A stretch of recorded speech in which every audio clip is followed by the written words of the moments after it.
You're listening to an Airwave Media Podcast. Sick of those trivia podcasts that you don't even understand how to operate and they just have too many levers and buttons? There's got to be a better way. Now there is, with Good Job Brain, an offbeat quiz show and trivia podcast that makes learning new things easy and fun. I just learned that artificial vanilla flavoring sometimes comes from the anal glands of a beaver, and now I can never shake that mental image. Thanks, Good Job Brain. Good Job Brain is available for the low price of just 4 easy payments of free. It's a podcast. Good Job Brain is part of Airwave Media and available on all podcast apps. Operators are standing by.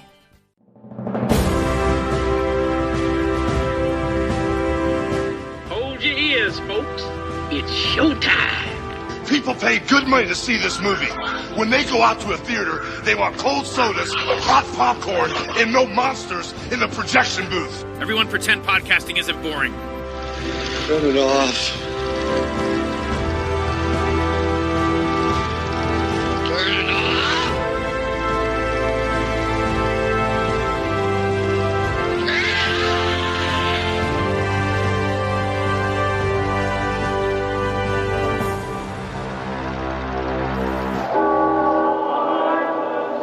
Black Christmas. There was a little girl murdered over in the park tonight. Yes, I heard. A high school girl's been murdered. Mr. Harrison's daughter is missing. And now at the house where she lives, the other girls are getting obscene phone calls. Hello? What do you want? Why are you doing this? Remember those idyllic scenes out of your childhood? Crisp winter nights, sleigh bells, crackling Yule logs? Remember those? Remember them well. After Black Christmas, they'll never be the same again. Black Christmas, starring Olivia Hussey, Keir Dullea, Margot Kidder, and starring John Saxon as Lieutenant Fuller. If this movie doesn't make your skin crawl, it's on too tight. Welcome to the projection booth. I'm your host, Mike White. Joining me once again is Ms. Maitland McDonagh. Always a pleasure. Also back in the booth is Mr. Mark Begley. Ho, ho, ho, shit. It's the reason for the season as we talk about Bob Clark's 1974 film Black Christmas. It's the story of a sorority house in the United States where a killer has snuck into the attic and slowly picks off several of the sisters in between harassing them with wild phone calls. We will be spoiling the film as we go along, so if you haven't seen Black Christmas, please watch it and come back. We will still be here. So, Maitland, when was the first time you saw Black Christmas and what did you think? You know, I don't remember exactly when I saw Black Christmas, although I know that I did not see it in a theater. So that means it was either video or DVD. All I remember is thinking, well, goddamn, that's a Christmas movie for me. Because honestly, I'm not a huge Christmas fan. I don't hate Christmas. I'm not the total Grinch. But there is something about the forced gaiety of Christmas and the length of time that forced gaiety exists. I mean, it starts right after Thanksgiving, and it just does not stop. Has always rubbed me a little bit the wrong way. I love your Christmas trees. I have some nice Christmas decorations that I like to bring out. I enjoy seeing my family and friends. But the relentless ho, ho, ho, ho, ho, ho, 'tis the season to be jolly, wears on me a little bit. And Mark, how about yourself? I finally got to see this sometime early 2016 because I broke down and bought a Blu-ray the day after Christmas in 2015. And I bought the Blu-ray because I was having trouble finding it streaming anywhere at that time and had been looking for it on streaming for a good 2 or 3 years once I had gotten back into diving into horror and trying to see a lot of things that I had never seen. And as I've mentioned on the other Bob Clark, Alan Ormsby episodes, it was one of those movies. It's not on my Psychotronic encyclopedia list, but I became aware of it around the same time as those and searched for it along with those. Couldn't find it back then. Figured these days I'd have much more luck. I had a handful of streaming services at that time, and it would just never come around. And I thought, okay, I need to see this one. I had seen Death Dream a little while before, and probably Deranged or Children, one of the two. And so I ordered it, must have watched it fairly quickly after I got it, and was, like Death Dream, underwhelmed by the film. And again, it's not a fault of the film. It was just different than what I expected, even though I had read about it for years, and I had all these glorious write-ups for it. And it's, everybody would say, oh, Halloween is the first slasher. Oh, but actually there's Black Christmas. And being a huge fan of Halloween, being a fan of Clark's other films, including A Christmas Story, I thought it would hit me, have more of an impact than it did. But I kept returning to it and was like, oh, okay, I get it now. This is a me problem. I'm catching on here a little bit. The pace is a little more languid than modern slashers, or, well, what I call modern, 80s slashers, or even modern remakes of those slashers. And okay, I can appreciate this for what it is, and have to say it's probably within one of my top 10 horror films. This was a first-time watch for me. I had never seen Black Christmas in any of its forms. I remember a few years ago when the 2019 version came out, people were kind of tripping all over themselves on Twitter to talk about how great or awful it was. I don't really remember when the 2006 movie came out, which is interesting because I think that was right around the time that there were a lot of horror remakes that were going on, like My Bloody Valentine or Prom Night. I did go see Texas Chainsaw remake. I even saw that horrible Nightmare on Elm Street remake, but did not see Black Christmas. And then, kind of to your point, when I was watching it for the first time, and I've seen it several times since for the show, I was, kind of also underwhelmed. And then it really took a minute for me to realize, oh, this was 1974. This is way earlier than other things. Like when, and I'm glad I said spoilers, when they say, oh, the call's coming from inside the house. I'm like, okay, well, I've heard that line before. Jill, this is Sergeant Snacker. Listen to me. We've traced the call. It's coming from inside the house. But this was one of the first times the call was coming from inside the house. I'm like, oh, okay. Now I realize why this movie is so groundbreaking. Now I realize when we're seeing POV shots from the killer, when we're getting these killings in this sorority house. And then I'm thinking even more as far as, well, I really kind of like this too, that we don't ever see the killer, that we don't really get his backstory. And then you watch, and I know we'll talk more about the remakes later, but you watch the 2006 version and it's that same Rob Zombie Halloween problem where it's like, hey, here's everything about the killer that you ever wanted to know. Here's their entire childhood.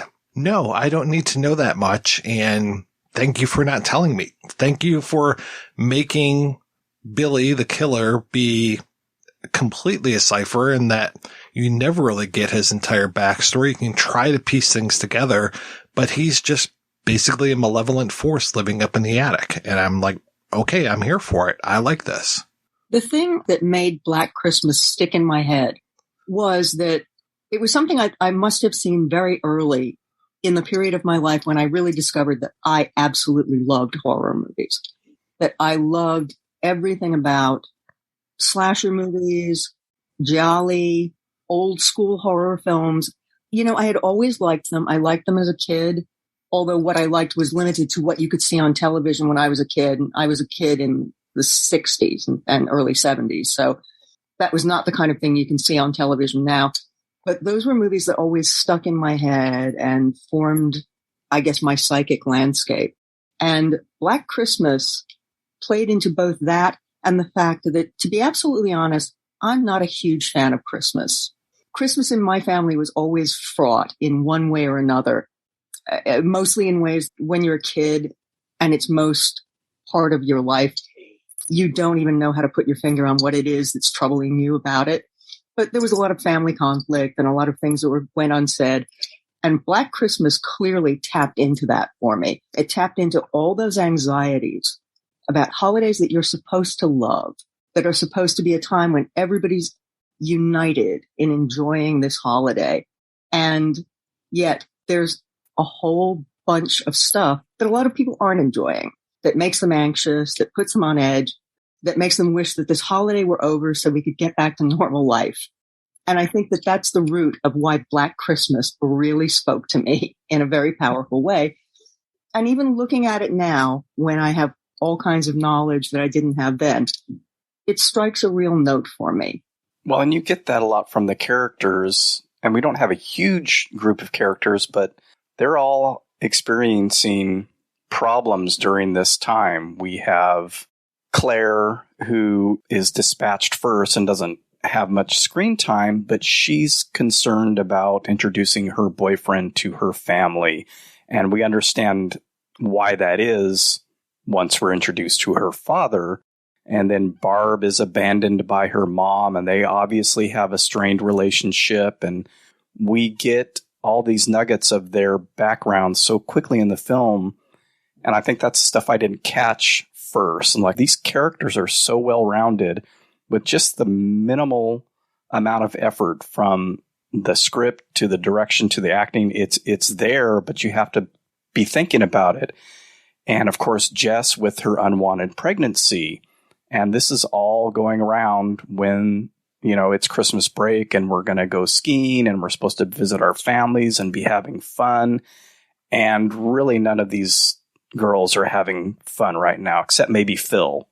Right, the Andrea Martin character. And I was so glad to see Andrea Martin show up in this because I was a huge fan of SCTV when I was growing up. So to see her in any sort of other role, I was very happy. And that she's pretty serious and pretty down to earth quite a bit in here. It feels like she's the only one who really kind of has her shit together. She seems like the intuitive one. She's picking up on what's going on with all the other girls and is finally the one that says and breaks down and says, I think that Claire is dead, and how sorry she feels for her father. And that struck me these few times I watched it this week, with having that father figure there the whole time. His main concern is his daughter drinking and palling around with boys, and it's just so much worse than that. It's every parent's worst nightmare. And when I start thinking about that, the reality of what that situation would be, it's just kind of heartbreaking. And one of the things that's nice about seeing Andrea Martin in this film is that often when you see people who became well known for something else, it's really hard to divorce them from it. And yet she is completely and utterly invested in this film. You completely buy her as a character. You never think of her as, oh, right, SCTV. She is just the person she is. And as you said, very grounded and very empathetic and sympathetic. She's a really, really great character who is never overplayed, never takes you out of the story. She's just somebody that you would have liked to have known her had you been in that house with those girls at that time, or in any similar situation in your life. And to your point, Mark, I never got until maybe the third or fourth time that I watched the film, I never heard Margot Kidder talking to her mother. Like, I knew that she was talking to her mom, but I always missed that line about something like gold-plated whore or something. I'm like, you're a real gold-plated whore. Yeah. And it's like, oh, okay. Like, it took me a while before I ever caught that. And I'm like, oh, all right. Cause I didn't realize that there was tension at home. And that's why she is probably the way that she is, because Margot Kidder is playing basically the bad girl. She swears, she drinks, and she has every reason to and every right to as well. But it was just amazing to realize, oh, okay, there's problems here. I went away to school when it comes to college and stuff, and there was always that weird time around Christmas or around Thanksgiving. Who's going to go home? You know, I had people living with us that were from out of state. And so when Thanksgiving comes around, it's like, okay, are you guys just sticking around, or your folks coming up? Are you going to Chicago or wherever you're from? And then around Christmas, it was always that who's going to be the last person in the house. And for whatever reason, I usually was. So I kind of liked having the entire house to myself. Luckily, we didn't have any serial killers in the attic that I know of. You know, it's funny. One of the things to me that was exotic about this movie is I was born and raised in New York City. When I went to college as an undergraduate, I was living with my parents for the first couple of years. And then I moved in with a friend of mine in a loft down on 20th Street. And there were a bunch of us living there. So I was never isolated from the place I was from. Even when I was not living at home, I was still living in the city in which I was raised.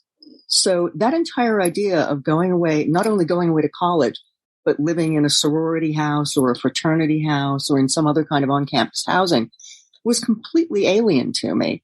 And it was fascinating to me in this movie. I looked at this movie and other movies, obviously, that I saw at the same time that took place in milieus like that weren't horror films, and felt as though, wow, this is completely a fascinating situation for me. That, oh my God, all these girls and their house mother with her little, liquor in her book and all of these little eccentricities you see.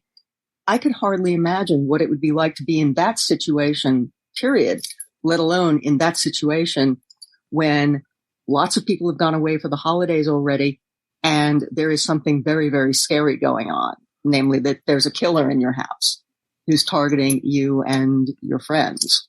And they set that up really well in the film, where it works as a plot point where you don't know who is supposed to be there or not. It's, again, a credit to Clark and to Roy Moore with the original script, but that idea of, okay, we're tipped off to Claire not being where she's supposed to be because of her dad. If her dad hadn't been the one to come and pick her up, if she was going to leave like Mrs. Mack does, they would have had no reason to realize that she hadn't left. But with the Mrs. Mack thing, we get that simple line as Phil and Jess and Chris, the boyfriend, are going to go to the search party. She says, I may not be back when you get home. And it's like, okay, easy. And it's a simple thing, and it's done in movies before, but it just works so perfectly in this. And when they get back, they just assume that she's caught that taxi and left to her sisters. And they're under that impression the whole way through the film. I really thought that I was going to dislike the Mrs. Mack character, because at first when she comes in, she just comes in like, hey, I am channeling Shelley Winters and I'm going to be super loud and obnoxious. And then you kind of get to know her. And even though, yeah, she's a raging alcoholic, she still really cares about the girls that she's watching over. And I kind of fell in love with the character. I really like her. And then especially I like that awkward moment where she's calling for her cat, calling for Claude, and starts calling Claude a bunch of names, which you do when you are calling for your cat and your cat's not coming, only to have Mr. Harrison behind the door or whatever, like basically catch her when she's calling Claude a little prick. It's like, oh, okay. That was a good moment. And I like that there are all of these laugh moments in this film, and it really keeps you off balance as far as, is this going to be a funny scene or is this going to be a horror scene? And of course we know that the two, the scream and the laughter are very closely related, but this movie does a great job to keep you off your feet, especially at the beginning. And not to focus on a detail, but yes, I absolutely have to say that the Claude moments are so dear to my heart because I have two cats, and I can't tell you how often I have called one or the other of them, you little fuck. And that, to me, is such a human moment in this movie. I can completely identify with it. You love your cat, but you really want to smack your cat and say, Jesus fucking Christ, why are you doing that? We just got a new kitten a couple of weeks ago, so I'm really feeling that right now. Yeah, you little fuck is part of every cat companion's vocabulary. You were talking about Phil and Jess, and I'm just like, oh, there's a lot of male names for female characters in here. I think they play that up in the 2019 version a lot more, but it's always interesting to me when you have these kind of, generic names that could be male or female, even to the Art Hindle character of Chris. It's like, oh, okay. So you never know when you're talking about these characters. I'm almost tempted to call them by the actor or actress's name just because it's tough keeping the gender straight sometimes. Yeah, they really play that up in the most recent remake. All the 4 leads have unisex names. And I guess that goes to this too. And I always, when I first saw the movie, I was so confused by the name Phil, and it was short for Phyllis, duh, but I didn't catch that. I'm like, why are they calling her Phil? But the characters in this are just so, I keep going back to that because every time I watch it, I pick up on something else. And Mikey mentioned that phone call, and I had to watch with subtitles because more for the phone calls themselves, because I was trying to parse out some of what the caller was saying in them. And that phone call scene between Barb and her mom is a little bit, there's a lot of stuff going on, and we're hearing it even when we're not on her, the camera's not on her. So it's easy to miss a lot of that stuff. But again, this is one of those films where I think the filmmaker really gave his audience credit and didn't dumb everything down for, you know, the matinee crowd or whatever, the everyday film goer. It's like, yeah, you might have to watch this a couple of times to catch everything. I know I certainly did, and probably missed that whole thing at the beginning. I feel like at the beginning, I'm not sure exactly when it happens, but it's early on, and Jess and Phil are kind of close to each other, and they both look very concerned, and there's no real indication of it, but I feel like this is Jess telling Phil, I'm pregnant. And really there's no context to that other than they seem concerned, and there's nothing going on at that moment that is concerning. I don't know how early Jess knows, if she knows before the movie proper has started, or if this is all news to her that day. And maybe that's why she's coming in to the sorority house and to the party late at the opening of the film. But just, yeah, their interactions, it's just kind of one of those lightning in a bottle things where they got the right people for these parts, and you can not pay attention to any of the character dynamics and still have a great horror film. Or if you watch it multiple times and you start picking up on that, just think, wow, this is, you know, Barb is masking all these feelings of inferiority by being that quote unquote bad girl and raising hackles by telling off-color stories, or, you know, or just ignore all that and think that she's just the jokey character, like, as well as Mrs. Mack. So what you're saying about Barb in particular is absolutely true. And is also something that I think you see in horror films of this particular time that you don't see even 5 or 6 years later, which is that because these movies were still very much underrated, nobody really cared about them.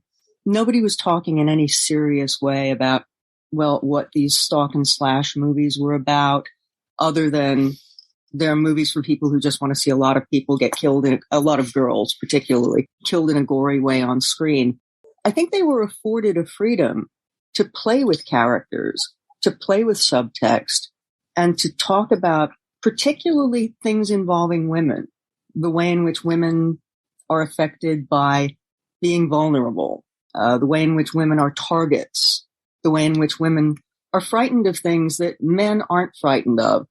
You know, if you put 5 guys alone in a fraternity house, the dynamic probably isn't going to include, we're scared when we hear that noise outside the door.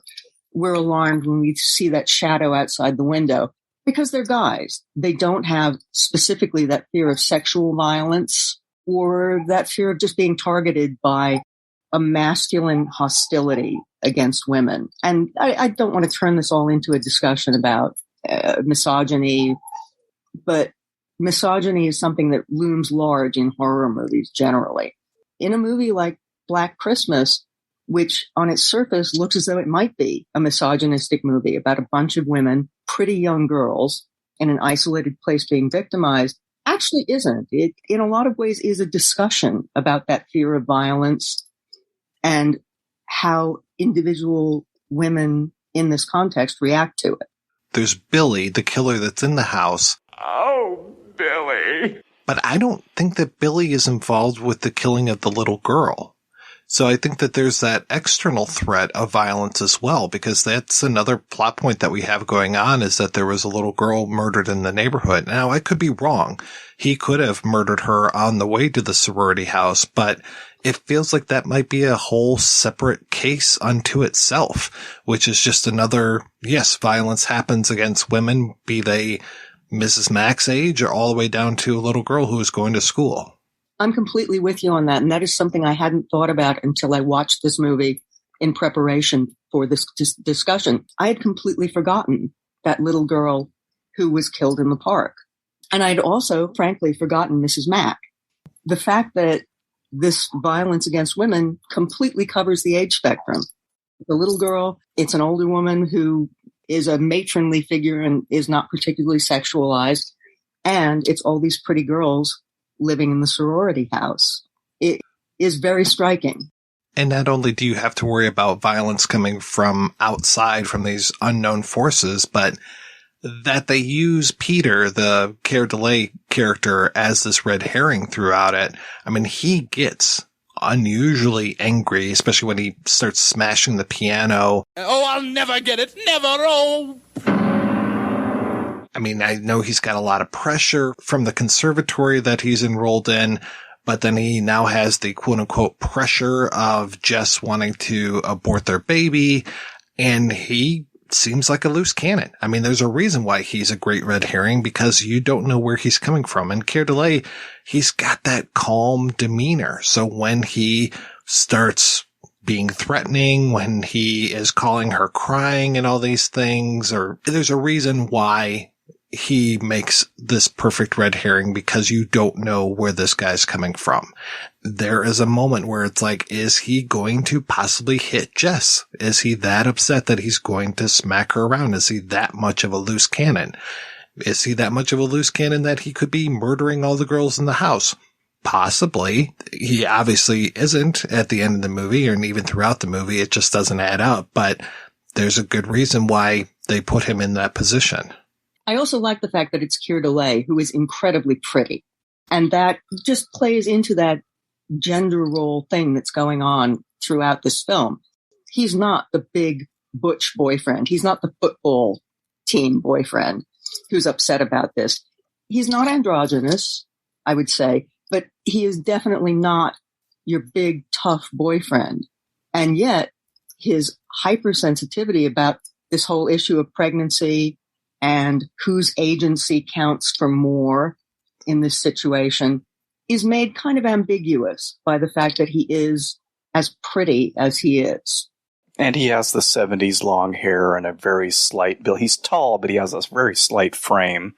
Back to that murder of the young girl in the park, it took me a long time to kind of match up the timeline there as to when things happen. And the killer gets into the house that first night, and I could never remember when that mom is at the police station what the timeline was for her.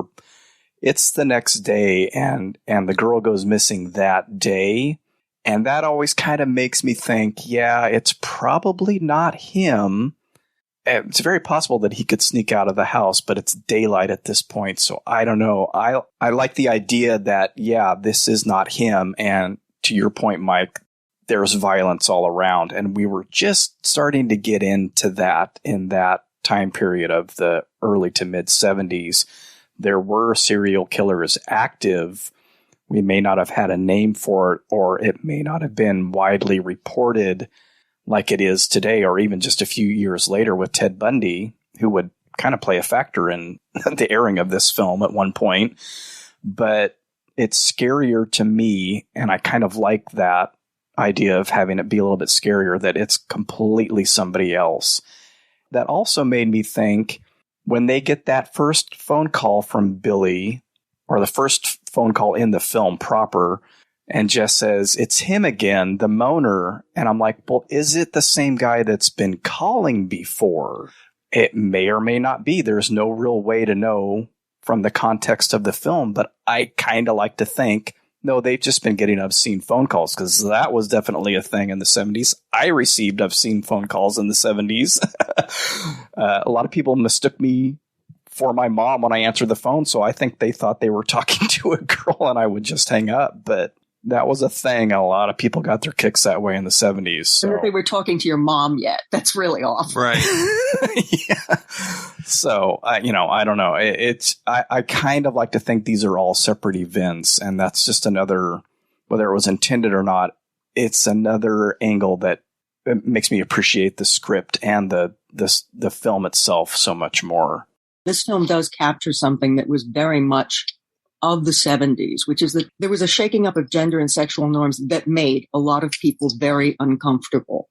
And it fueled a lot of anger on a lot of fronts. It made a lot of men angry that women were not asking for rights, but taking those rights and assuming that they deserved them. They had every right to them. There were also a lot of women who resented the idea that the roles that they had grown up with were suddenly not acceptable.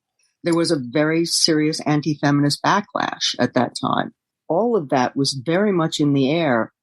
And there was also a lot of gay liberation stuff going on at the time. So there was a lot of challenging of traditional social and sexual norms that made a lot of people uneasy. And I think that you can feel that in this film. I don't know how deliberate it was, but it very much reflects the time in which this film was made. These uppity broads are going to college and think that they can get some sort of education and a job afterwards when they should be at home cooking and cleaning and taking care of babies. I mean, that just shows it right there that they're all out to get men because they're all going to this college. They're all selfish bitches, Mike. And this is 1 year past Roe v. Wade. And I'm not sure what the situation was like in Canada, though this is supposed to be set in the United States. I would like to think that Canada is much better when it comes to women's rights. I would really hope so, because I don't think you can get much worse than the U.S. at this point, or even at this point in 2021 as we're recording this. But there's definitely something there that these are college girls. And yeah, this does play. This is like closer to Bundy than to DeSalvo, and way closer to Bundy than Richard Ramirez. But just this whole idea of having sororities or groups of students or nurses being terrorized by serial killers, it's an awful thing. And it was too frequent of a thing that I could name 3 people that terrorized young women students. It's 3 too many. The agency that Jess is given in this film, I'm hard pressed to think of another film, especially of that time, and even more so in the 80s films, where she is allowed that throughout and doesn't kowtow at any point. And it's just always about her plans that she had that they talked about in that scene where they're talking in the sorority house by the Christmas tree. And she said, "Remember those plans? I still have those plans. Yours may have changed because you think you did bad at your recital, but mine haven't." And she never says, "Oh, well, we'll keep talking about it," or "Yeah, I'll think about it." When he leaves in a huff, she is still determined to terminate her pregnancy. And there's not a moment in the film where she reverses that. And I really appreciate that. I tweeted, and I think you saw it, Mike, yesterday, that when I was watching it with my daughter, and she's kind of half paying attention to the film and playing a game on her computer. And I was curious to see what her reaction would be during that scene in the recital hall. And Peter says something to the effect of, "Jess, I want us to have the baby." And my daughter just chimed in, "It's not your decision, though." And I was like, I just sat there and didn't say anything and was like, gave her my thumbs up, you know. You're raising her right, Mark. Yeah, I know. She's picking it up somehow. You said especially at this time, but also especially in this genre, because horror films are not, and especially stalk and slash movies, are not known for empowering their female characters. And yet in Black Christmas, these female characters really are very much in charge of themselves. They're very together. They're not like the kind of silly girls that you see in a lot of later horror movies of this kind. whom you look at, or I look at, I should say, to own it, and say, oh, God almighty, you're so effing stupid. I really don't care if the secret stalker, whoever he is, picks you off. All of the young women in this movie are very together. Sure, they have their problems. Sure, they have the stuff that they're dealing with, but they're not silly. They're not vapid. That's the thing that I think struck me most. They're fully realized characters. They have ideas. They have things they want to do. They have things they're dealing with. They have friendships. They have relationships. They are very much young women who have everything ahead of them and who are shaping their own futures in a very real way. And you see this sketched very quickly in this movie. I mean, it doesn't have a lot of time to waste on telling you who these girls are, what they want to do, what their futures might hold, because this is a horror movie. We have to get to some stalking and slashing. But unlike a lot of lesser movies of this kind, you really do know who all these characters are, and you really don't want awful things to happen to them because they don't deserve it. They're not dumb girls. They're not silly twits. Yeah, you genuinely care for these people 5 minutes after you meet them. And I think Clark is very smart to have the murder of Claire so early and so brutally and be the icon for the film. But then also, he spaces out the killing. So it's always a threat there, but then to even turn up the heat a little bit more with the phone calls. So you don't necessarily need to see as many murders as long as there are the phone calls. And I like how the phone calls start to increase as the movie goes on. He knows pacing so well and knows when to inject those phone calls and just really ratchet it up. And you don't get 5 phone calls in the first 20 minutes. No, they're spaced out throughout. And then they just get wilder and wilder, and all of the different voices that Billy is doing. And sometimes it never really makes a whole lot of sense, but then you get that moment where he starts to repeat things that Peter had said. So you're really, Jess is very much questioning that, like, is this Peter? And she doesn't really make that connection. Is this someone who heard my conversation? Knowing a little bit about some of the spoilers of the film before I watched it, I didn't really pay attention to Peter so much because I knew that he wasn't going to be the killer. So you do miss some of that bait with the red herring. If you're like me and go into the film that way, then I think, well, this is kind of a cheat that lasts all the way to the penultimate scene of the film where Jess has ended up killing Peter. And you're still thinking, oh, well, it was probably him. He was in the house that one time during a phone call. We know that the phone calls are coming from in the house, although we don't really see him make a phone call until after that. But again, if you've read about it, you know that that's one of the lines it's always used in reviews. The calls are coming from in the house. I try to remember, that we are set up to believe it's Peter, and that Clark's intent was to have us question whether it was Peter. And then you start thinking, well, can this work out? Can he be in the house and be here? And he mentions in, I think, the audio commentary, it was important for him not to show Peter when he does call, because there are multiple calls from other people as well, that every time the phone rings, you're like, oh, am I going to hear this creep again? And it's Peter or it's Barb's mom or whoever, all the cops start calling as well. But he didn't show Peter at his location like we so often do in films. And then you're going, oh, well, where is... Still at this point, if you're watching the movie for the first time, maybe don't realize the calls are coming from the house.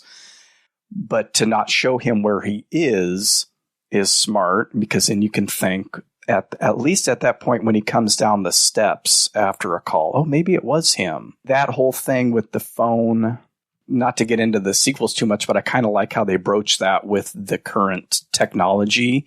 Because you think about something like that, how would you do that today when we're not stuck on landlines, or possibly having a house that has 2 lines or maybe 3? Because that's kind of a confusing point for me. When we do finally see Billy or the caller make a call, he is in Mrs. Mack's room. But he couldn't have been making the calls from her room the whole time. They would have heard. I mean, he's so manic and so loud and so weird. You would think that somebody would hear that coming from her room. And he also risks her going to her room until she is dispatched. But I don't like kind of trying to break down things like that. Oh, does this make sense? Could he have been the killer? Could he not have been? It would have been nice maybe for a definitive, oh, he was here at this time. It could not have been him. You never really get that moment because you see him lurking around the house. You know, disembodied voice on the phone, so on and so on. But I love that at the end, the cops think the crime is solved. Oh, well, Peter's dead. Okay, I guess everything's fine. And then everybody leaves, and then the phone starts to ring again. I mean, that's one of the best endings. It is so great when the phone starts to ring one more time. This is going to keep going forever. I love it.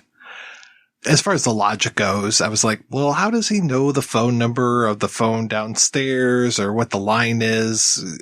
And I was just like, yeah, forget it. Don't try to read into that stuff because it's just going to fall apart, but who cares? It works. It really works. But, you know, interestingly, when we talk about the logic and the mechanics of things, I love how much time, and I had completely forgotten this until I watched it again, this film dedicates to the police trying to trace those calls. And those amazing shots showing you what it took to trace a call back in the 70s. Those enormous shots in those trunk line warehouses or whatever those things are. I wonder whether people who are in their 20s and 30s looking at those shots even know what the hell is going on there. Plus you get Les Carlson, so as our lineman Bill Graham, who I just love. And yeah, I think that's one of the things that I really enjoyed from the get-go of seeing this. Oh, there's Les, and oh, we get to see him run around and do this fun stuff. It's not like what we get in When a Stranger Calls, where it's just all in the house and the police and the tracing is all done, you know, completely separate. I mean, it's basically the same story taken from the same urban legend, but I love seeing the mechanics of things like that happen. And it's a great point that you bring up about the police and how different that is from so many horror movies where they're not just completely dismissive. And we get that with the Nash character, the bumbling idiot who gets the fellatio lines thrown at him and all this other stuff and doesn't make the connection that we've got this girl missing from the sorority where these calls are happening. We've had a girl murdered in the park. Come on, buddy, let's take this seriously. And Lieutenant Fuller does. And it's such a great performance. One of my favorite performances from John Saxon because he is so low key and so genuine and seems legitimately concerned and caring about what's happening to these girls. And you don't often get that. He does ask the probing questions about Claire, like, was she seeing other people? Could she be shacking up somewhere? Does she have emotional problems? Which cops are going to ask. I think that's part of their duty as well. But he's serious about taking this seriously. And his only real goof is dismissing the fact that there's a second line in the house. No, I completely agree. And I love John Saxon in this movie. John Saxon is one of those actors. Frankly, he's done some really great stuff. He's done some very bad stuff. And he's done a lot of stuff in the middle. But I think this is a movie in which he acquits himself really, really well. He is a voice of reason. He is the guy in a position of authority who, in a lot of horror films, is the guy who says, "Oh, man, those kids, they're just fooling around. Who cares? This is nothing." He's the voice of authority who says, we need to look into this. We need to investigate. I don't know what's going on, but we can't dismiss it out of hand. And he does it in a really low key and really effective way. You know, I look at him here and I look at him in Tenebrae, frankly. And this is a really wonderful moment for John Saxon in his career where he really does acquit himself extremely well in a genre film. And I like, too, that he listens to the phone call between Jess and Peter, and then it doesn't feel like there's judgment in his voice afterwards. It feels like he's genuinely concerned about her more than, oh, well, young lady, you really need to make your boyfriend happy kind of thing. There's just none of that he is genuinely... He's kind of even though we do have a literal father figure in the film, he's the closest to a real father figure that we have throughout the movie, that he is so caring and protective. For me, that also plays into all of those scenes in which you see the police really trying with all the technology that they have at their command at this time in history, really, really working to figure out what is going on. There is none of that dismissiveness that you see in a lot of horror films where the cops just say, oh man, it's those crazy kids. Oh man, it's those girls. Yeah. They're always complaining about something. That's always so frustrating in films. I just find another way around it, and they do it so well in this. Well, even though you have Sergeant Nash, who's kind of a nincompoop, which is fucking hilarious, and especially when the one cop is laughing at him. I absolutely love that. That guy's great. These cops are actually effective, that they find the little girl's body, that they can have a search party and you don't get shots of, I don't know, a couple of yahoos with shotguns that accidentally shoot each other or something, some sort of comic relief part in that. I mean, it's a very serious scene, and they pull it off very seriously in that they actually find the little girl's body. And the screams in that scene are some of the best screams in the film because they feel very genuine. It feels like this is what you would do if you came across a girl's mutilated body in the park. Yeah, the intercutting of those scenes, that in particular is great. And it happens a lot throughout the film where we switch locations, and the cuts and the sound design are so great.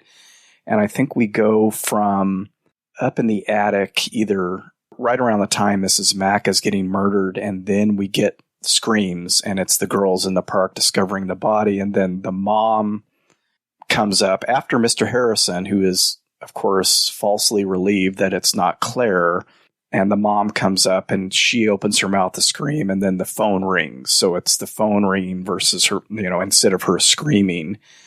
And he does that a number of times, and having watched this after watching those other three Bob Clark and or Alan Ormsby films, you can just see the progression of his technique and style and grasp of the language of film so much more in this. And this is, again, right around the same time as Death Dream and Deranged, only a couple years after Children Shouldn't Play with Dead Things. And, I mean, really right on the heels of at least the release of Death Dream that had been filmed a little bit before. But we get a lot of moving, roving camera just in that little staircase landing even. And it becomes a little disorienting after a while. Like, I'm trying to figure out the layout of this space, and he'll do a 180 or a 360 around that landing up to show the attic door again. And you're like, wow, it's great. There's some split diopter shots in there. And it just seems like his style and technique was really ratcheting up at this point. I listened to the audio commentary, I listened to both commentaries, but there's one that has Clark, and then there's one that has Saxon and DeLay that are kind of cut together, obviously two different interviews or two different sessions. And when they aren't talking, you can hear the audio of the movie. And listening to it, and I know I said the exact same thing when I talked about Lady from Shanghai, it sounds like a radio drama. The music, the sound effects, the dialogue, it is all so rich and so layered.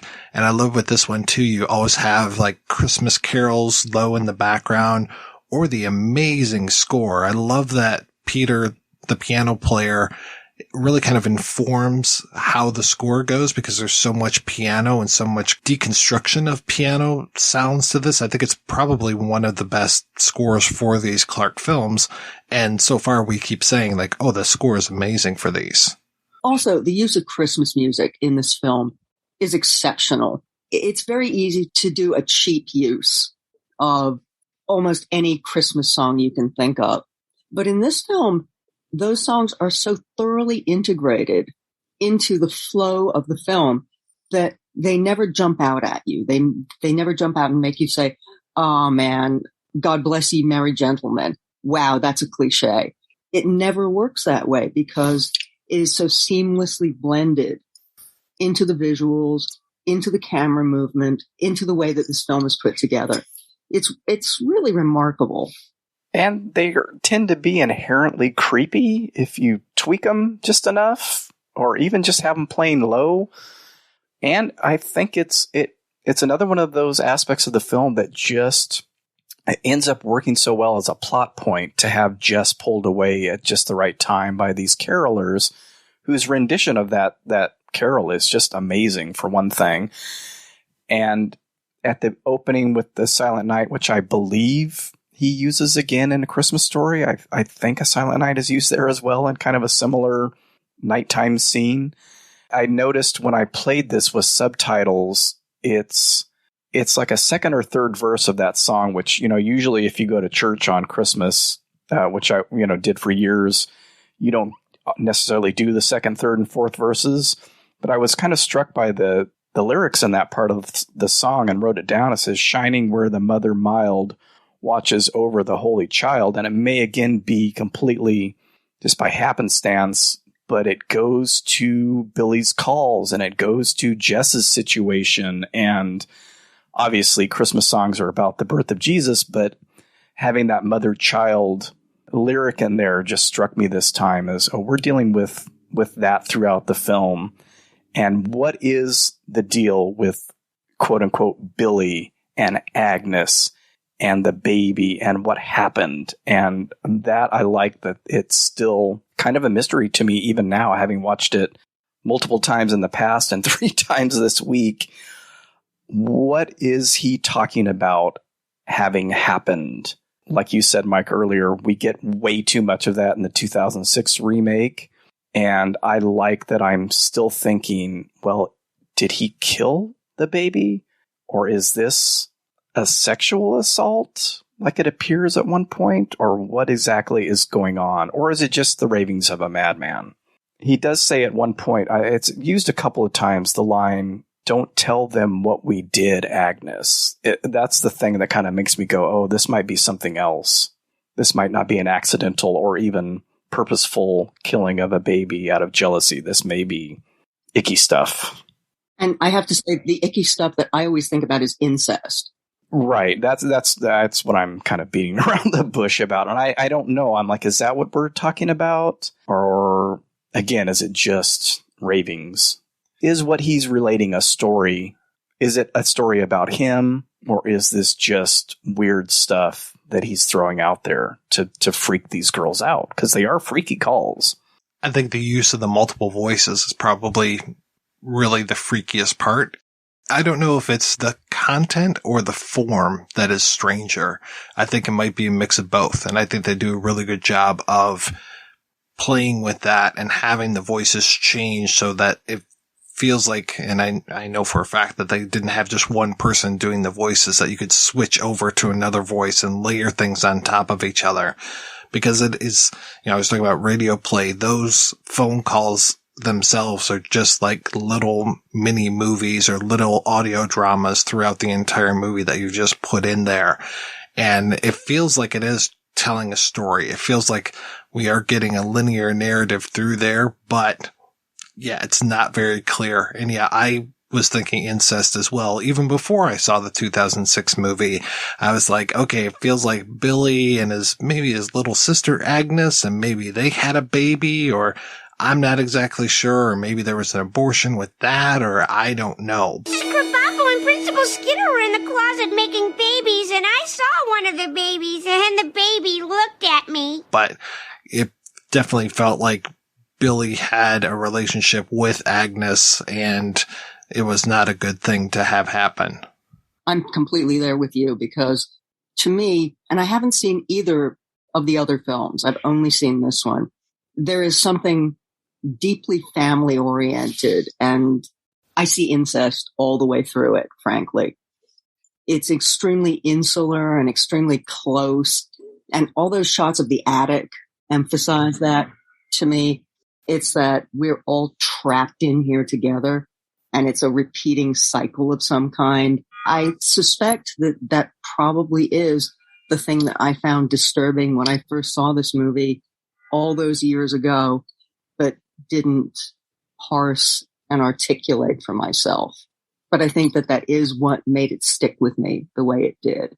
And unlike some things that I saw a long time ago that stuck in my brain, this is a movie that is as disturbing to me now as it was to me then. I did an episode on this for my show a while back, and I believe that one of the viewings that I did for that, I watched it real late at night.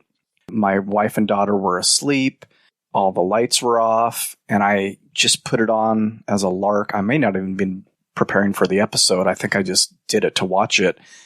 I really felt those phone calls that time and ended up having a nightmare that night in my sleep. And that is really unusual for me. I never really even had nightmares as a kid. It wasn't related to the movie, but I woke up. I had to wake myself up out of this dream. It was so disturbing. And I thought, yeah, maybe I shouldn't watch Black Christmas in the dark of night by myself. And I was surprised because I could really feel it digging in, and even thinking, okay, there's a couple rooms behind the living room where the TV is that are in pitch black, and I would just kind of peek over my shoulder and have that irrational fear that someone was in the house. And like I said, it rarely happens. So with the right setting, this is a movie that can dig in. And again, 1974. There's not a lot of gore. Most of the kills are off screen or obfuscated in some way. It's mainly those phone calls. They're just they dig in so well and are so disorienting again, like the camera work and with that layering of voices. Now, again, if we're going to do the 15 things wrong about Black Christmas, I don't know how somebody can manipulate their voice that way and overlap, but it works for what they're going for, which is the effect and that overall feel of the disturbing phone calls. I will say that on a personal level, and this is really personal, I'm asthmatic, and all that wrapped in plastic part of this movie really, if I were prone to anxiety attacks, watching Black Christmas again really would have triggered one in me, because those sequences where you have that suffocation in plastic and that inhalation with plastic wrap, really, really anxiety producing. Clearly, that's not a thing that is going to trigger everybody, but I also think that a lot of people can identify with it. The idea of having a plastic bag over your head is something that is extremely anxiety producing for most people. And that was the ad image that sold this movie. Then you have Barb having an asthma attack as well. So you've got it doubly in there. I was curious to see what my daughter would think because she has pretty bad asthma too. So I think she was playing her game at that point. So there is a lot of breathing trauma in this film. And yeah, to your point, it isn't that kind of slasher porn where it's like, ooh, how can this girl get it? And, oh, can we see, I don't know, an arrow go through the back of somebody's head and come out the front, or just any of those, which you see. I mean, it's almost to the point of parody now when you watch something like, I don't know, like a You're Next or something. And it's just like, okay, we're going to do this, or all the Final Destination movies where it's like, okay, well, how's this guy going to get it? And what kind of weird Rube Goldberg machinations are going to cause more head trauma or the person's chest to explode or something like that? Like, what is going to happen to this? And in this movie, it's very, very simple and yes, leaves a lot more to the imagination, which I'm fine with. I really kind of like that. And yeah, I love that. I think it's Claire's death where they go from her dying. You're talking about those shock cuts of audio where they go from that to the rest of the group laughing and screaming at something in the, in the main room. It's like, that's really nice. And that, yeah, to your point, just happens again and again. It is really well done. And again, obfuscates the sound for the rest of them. And so you get why no one is hearing any of this stuff. And also, to speak to that, that's the horror of suffocation. It's quiet. And it's also something that I think almost everybody has experienced in one way or another at one time or another. You know, whether you were face down on the bed and woke up feeling like you couldn't breathe, or you were in a pool and you were underwater for a moment more than you wanted to be. Suffocation, and I think I'm not sure whether you can hear it. I'm in the middle of a very bad asthma episode right now, so I am wheezing kind of badly, which makes this extremely relevant to me. I think a lot of us have experienced that feeling of, ooh, I can't breathe in one way or another. And that is really primal. And I can tell you, every time I look at the ad that was the main ad for this movie, it brings it right back to me. That face wrapped in plastic with that little indent, you know, where she's trying to breathe in. That is a really disturbing thing. And I'm guessing that probably people who never even saw this movie saw that ad and in some way experienced the anxiety that that image produces, the idea of somebody putting a plastic bag over your head and you not being able to breathe. I definitely know I saw it decades ago in video stores, you know, on the wall. Never found the video, but I know I was familiar with that poster. And it is. And I had an experience as a kid. I was in a sleeping bag, and these are those old nylon sleeping bags that aren't very breathable. And a couple of these kids had wrapped me in it and really panicked because I could not get a breath. And so when I see that kind of stuff, that's the thought that I go back to. And it's horrifying. It's a scary thought. Well, and it's so much more effective to have that, let's call it pain, the pain that you know versus the unknown of like, I've jumped into water that is too deep and I've gone too far and have panicked trying to get back up to the surface to breathe. I've never had my throat slit. I've never had an arrow shot through my head. So I can definitely appreciate that first death and realize like, oh yeah, that's really fucking scary. That image is very terrifying, much more so than getting a unicorn shoved through your head. And it's an image you come back to in the film. You see it more than once. Oh yeah, lots of times. And as we said, it was the image that was in the ad. I like that they go back to it, not for that reason, but you get that overwhelming sense of dread and doom that she is still undiscovered. Mrs. Mack is undiscovered. When is anybody going to find them? Is it? I don't like to extrapolate beyond the movie, but I kind of can't help it with this one. What happens to Jess? And if Jess is killed, somebody's going to come back and find that, and then are they going to search the house, and then are they going to find Claire and Mrs. Mack, and will Billy be gone by then, and so on and so on. And I have seen, it's kind of like the end of The Thing, where people have used these clues through the film to say whether one of them is infected. And there's a line of dialogue, and I think it's Saxon, I think it's Lieutenant Fuller that says, because he's still thinking that Peter did it, oh, he must have made a phone call after each killing. And I think people have taken that as gospel and relate every call that Billy makes in the film to a death or to a killing that he's just made. And I'm like, well, that doesn't really work. It doesn't really matter. You could say they're coming before and after, because he breaks into the house, kills Claire, makes a call, or makes a call and kills Claire. What difference does it make? Claire's still alive when the first call is made. I think the thing that I had read was putting the death of that girl in the park a day before, which I don't believe is correct. The point was that, okay, he's making a call here at the end of the film again. That means that Jess is already dead. And I don't read it that way, because we have just seen him in the attic and we're doing that crane shot coming out of there, and then he makes a phone call.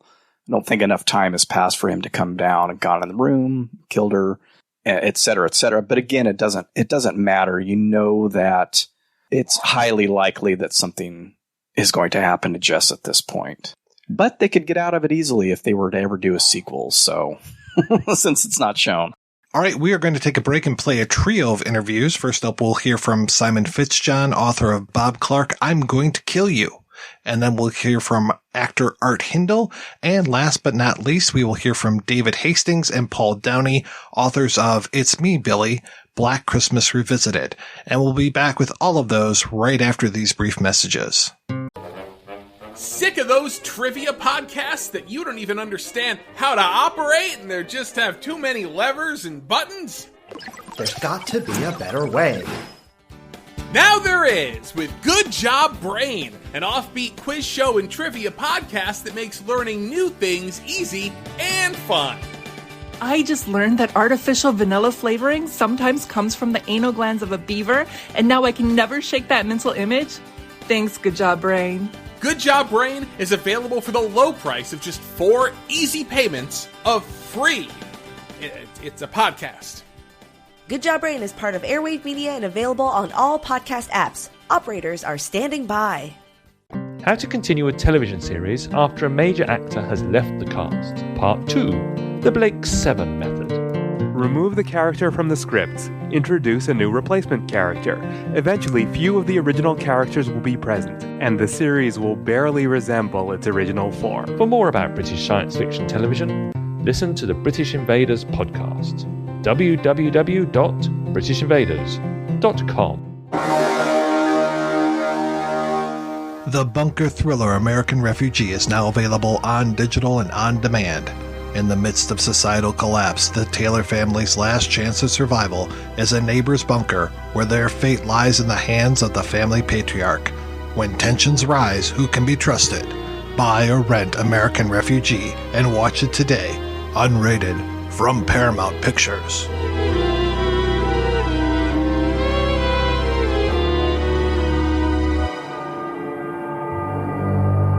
Hello, this is Mark Begley, the host of Wake Up Heavy Recollections of Horror. Wake Up Heavy is a show where I talk about movies that blew my mind as a kid. Things like Phantasm. Warning shots are bullshit. Tourist Trap. You're so pretty. Dead and Buried. Welcome to Potter's Bluff. And Halloween 3. A joke on the children. Guests have included friend of the show and host of the Projection Booth podcast, Mike White, genre film journalists Anya Stanley, Jerry Smith, Sam Panico, and Simon Fitzjohn. Every once in a while, I even convince my own daughter Cleo to join me. That's me. Usually, though, it's just me, a mic, and my memories of some really wonderful horror films. So come check us out, wakeupheavy.com, soundcloud.com/wakeupheavy, or your favorite podcast platform. And don't forget, anything can happen when you wake up heavy.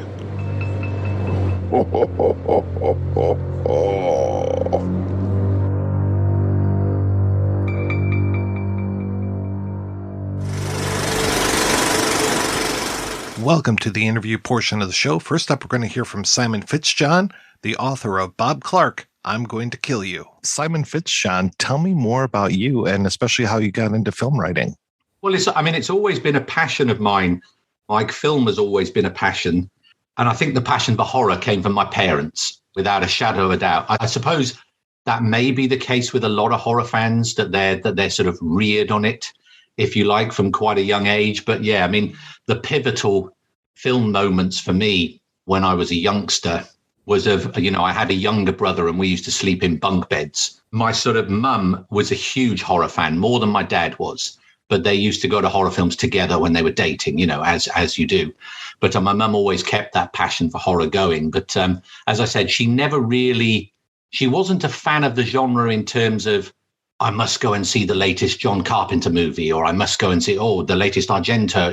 She wouldn't know the names of directors. She wouldn't even remember the names of films sometimes, but she would just absorb these horror films and remember moments and bits and that's what she would feed off to me. But yeah, like I say, my earliest memories was she would come up like on a Friday night, 9-10 o'clock at night when I was 9-10, and sort of say, tap me on the shoulder to see if I was still awake and that my younger brother below me was asleep. And it was like, right, put your dressing gown on, you can come downstairs, and it'd be things like The Thing being shown on TV, or Halloween, and, Jaws, Alien, these like 70s, 80s films that were getting like a TV screening over here in the UK. And I remember the only thing I was told, she just kept talking to me and saying, this isn't real, right? This isn't real. And again, a very British thing, that she was more worried about, say, Halloween, for example. No problem with Michael Myers putting a knife in poor, Bob and hanging him on the wall. When some boobs get shown, suddenly it's close your eyes, which is a very British thing, I suppose. But that was it. I mean, I was hooked. I remember just watching. It was probably Halloween, actually, that I remember just watching and thinking, I've never seen anything like this before, because my film experience up to that point was like Disney, and suddenly you go from Disney to Haddonfield is quite a swerve. And that was it. I was then hooked. I was absolutely hooked on horror, and have been my whole life, really. Was never able to go down the film route, as I made a film at university purely for fun, because I did a degree totally unrelated to film. But a friend of mine, he was a huge film fan, and we just said, well, why don't we just make a film? Let's just make a bloody slasher movie, set in our campus, with a masked killer going around killing as many people as we possibly can. And we did. And, he actually, funnily enough, the guy I made the film with went to film school after because he enjoyed it so much. And now he is an editor in Hollywood, editing the Mission Impossible movies and Top Gun and everything else. While here I am sat in my bedroom talking to you about films. But it's funny how life goes, isn't it? But yeah, that was it. I've just never got rid of that passion. And although my career took me down different pathways into teaching, I work at a university now, you've got that option of, like you have with podcasting, you can keep that passion alive. And so with me, it was, let's write about films I enjoy. And so that originally started with setting up a sort of website at a newspaper I was working at, where we did some podcasting and bits and pieces. And then that just expanded to writing for magazines. And I've written 3 books, and I continue to write for the Dark Side magazine, which is obviously a British magazine, but I know it's got a fairly decent following in the States, a sort of the retro horror sort of thing, which is what I enjoy writing about most, because, my real passion is like researching the stuff, really, Mike, not necessarily reviewing like modern releases, although I watch as much modern stuff as I can. It's more finding out how this happened. How did this get made? Whose idea was this? This game changer. How did that come about? And that was what led me to Black Christmas, really, and writing a book on Bob Clark. I'm not sure anybody else has written a book on Bob Clark, so I might be the only one that sort of has. And yeah, here I am now talking to you. Was Black Christmas, was that your first Bob Clark? No, but interestingly, it was the first one I heard about, because as I sort of referenced earlier, my mum would always be throwing me these clips and moments from films that she would remember. And this was pre-internet, obviously, so you couldn't just Google search, right? And so she would always talk about, there was this film I went to see, and it was amazing. And it's about a set of college kids, and there's phone calls, and it turns out the guy is in the house, in the attic making the phone calls. And she said, but I can't remember what it's called. And so at that time, this was probably mid-90s. And so I was talking to friends I knew, people I knew, going into reference libraries, poking around in books, couldn't really find anybody that knew what I was talking about. Until one person came along in a sort of I used to work originally when I left college. I worked in like a DVD sort of store, DVD and CD store. And one of the people I worked with said, I know that film. It's called Black Christmas. So there was my lead, but it was unavailable. It wasn't available. It wasn't available on VHS in the UK. It wasn't available on DVD, totally unavailable. And so then a sort of VHS label sort of started up. I can't remember the name, Redemption possibly, that started releasing, retro stuff and re-releasing things. And they released Children Shouldn't Play with Dead Things, which was the first Bob Clark I actually saw. But still, I'd never seen Black Christmas at this point. And then lo and behold, I still remember it was Christmas Eve, 1997. That's how pivotal a moment it was for me, Mike. I can remember the date. It got shown on TV in the UK on one of the lesser channels over here. And I remember the colleague who told me about the film faxing me. Yeah, again, so this is dating the story, faxing me to say, you're not going to believe this. Black Christmas is on Channel 4 at like 11:35 on Christmas Eve. And I thought, wow, this is it. This is the seminal moment. But I thought I was prepared to be let down because so often when you build things up in your mind, certainly with films, I think if you miss the hype train, as it were, and you come to a film late, very often you build it up into something it can't possibly be in terms of its quality. But Black Christmas, it was the opposite. I thought, crikey, if anything, my mum has undersold how good this is. And watching it with how come more people don't talk about this film? When it's sort of like, you think of all the films it came before that have sort of copied elements of it. And you think, well, I've got to do something about this. And so, and so from that point on, anytime anybody said, oh, got any films to recommend, any horror films to recommend, didn't matter if it was in the heat of summer. It'd be like, yeah, Black Christmas, that's one to watch. That's one to watch. And then lo and behold, years later, that then leads me down the path of writing a book on Bob Clark. Yeah. How did the book come about? Because it's one thing to be a fan of the films, but to take on a whole book project is something completely different. Well, it was partly down to the publisher that I work for. So there's a company over in the UK called Hemlock Books, and they'll be absolutely delighted I'm giving them a shout out there as well. So, but it's run by a guy called Dennis Meikle, who's like a real old school horror guy. Like he was on set when the Hammer films were made, so he's interviewed Cushing, Lee, all the greats. And so he has a horror company which they import horror mags and sell them, but they also publish their own stuff as well. And so he was involved with Dark Side magazine, which I started writing for. And then they said they were coming up with these ideas of a new series of like what they called horror companions, where the focus would either be a specific director or a specific genre, a subgenre of sort of horror. And so I originally went to him and said, can I write a book just on Black Christmas, purely on Black Christmas? To which the response was no, because they didn't think there was a market for it to do a book just on Black Christmas. But I said, well, okay, then. Well, considering Bob Clark did Children Shouldn't Play with Dead Things and Death Dream and Murder by Decree, and there was the Black Christmas remake, had been around at that time.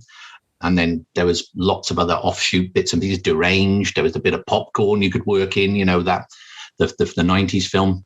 And when I went back and said, well, how about a book on Bob Clark then? And they sort of relented on that. So, I got a pitiful amount of money for it, Mike. I don't mind admitting that, pitiful. But it allowed me to write about something I was passionate about. And, whether it be, I think, and this is the thing, that it's the passion of the people that keeps this stuff going, whether it be writing for magazines or podcasting or whatever it is. So often people are doing stuff for free because they love it, because they love the genre. And suddenly I'm talking to Olivia Hussey, about Black Christmas. And you're like, well, I'd have paid to do that, not be paid, not actually be paid to do it. I'm happily going to do this because I absolutely love it. And being able to big up a director that I think sort of got the recognition, but too late. He got the recognition too late. He basically got the recognition and then he died. When people started appreciating what he'd done in the sort of 70s, it's just a shame, which is what I wanted my book to be, to say, if you look at that run of movies he did from Children to Death Dream to Black Christmas, Deranged, it's like that's a hell of a run when you're not working with much money, which he wasn't doing. Yeah, wasn't the budget for Black Christmas like $640,000? It was just such a small amount.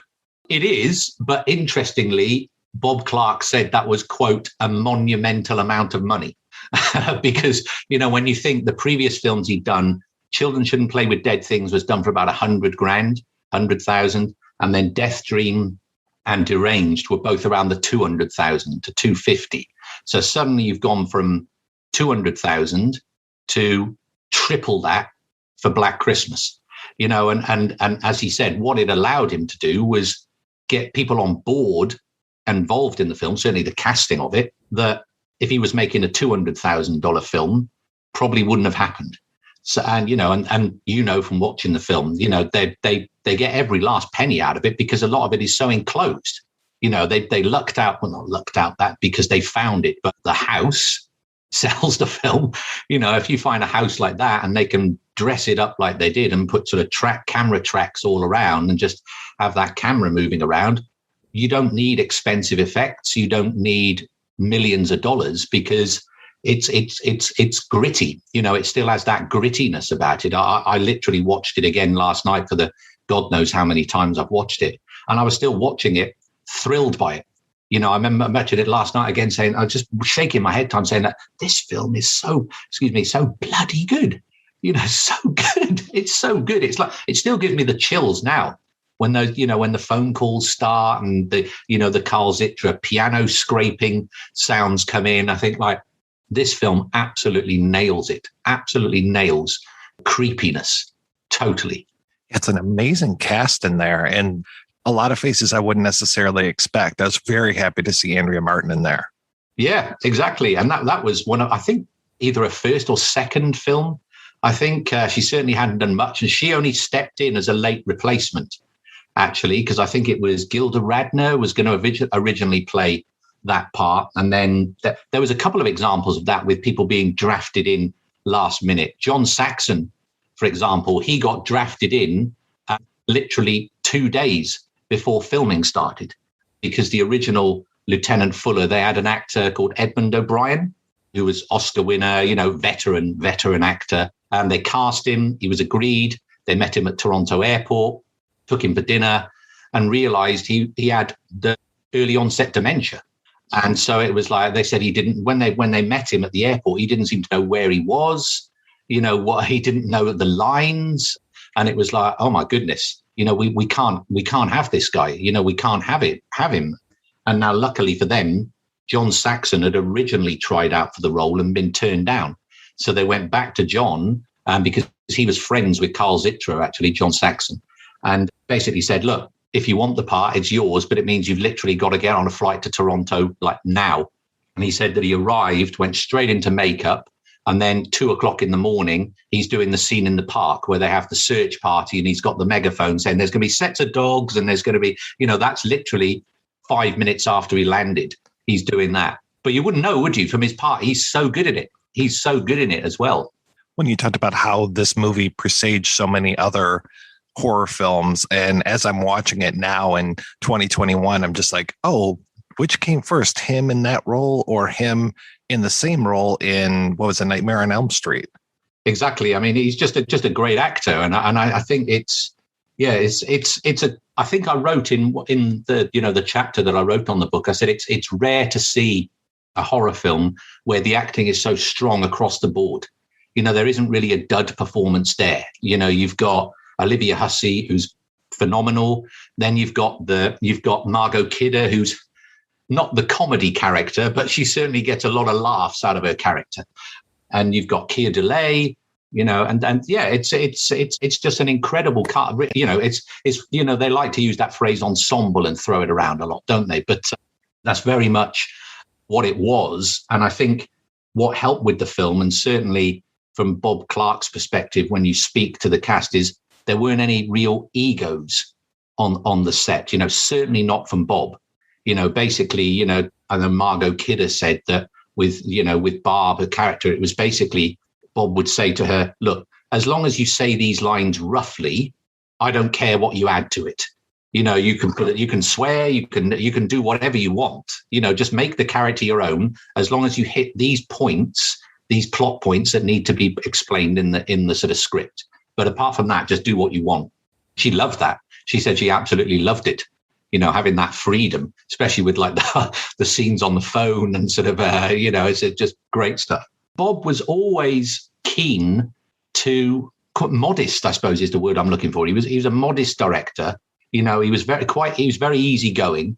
Everybody on the set of Black Christmas, the people I spoke to, he said it was all, not necessarily relaxed, but there wasn't stress. And he was keen to give people credit. So even you look at the script for the film, for example. So if you look on the credits of the film, it's credited as being written by Roy Moore.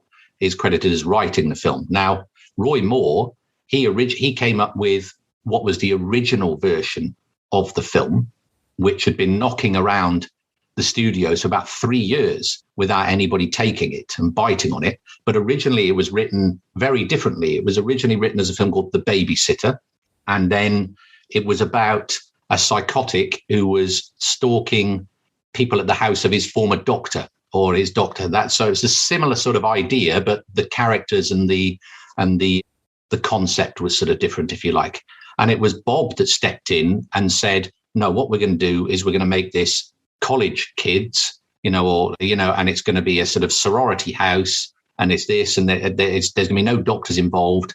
and he rewrote it, and added the Mrs. Mac scenes. That was all written by Bob, but he's not credited on the film as having anything to do with the script.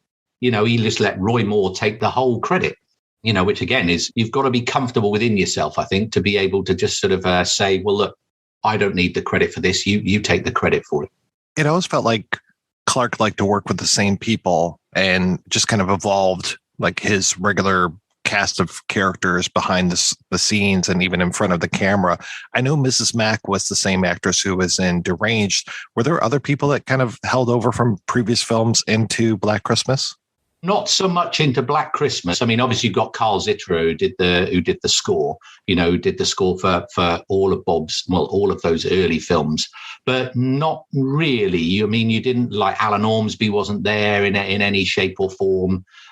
I think it was partly because he'd full-blown moved to Canada for this, as opposed to, Children and Death Dream. They were filmed in Florida.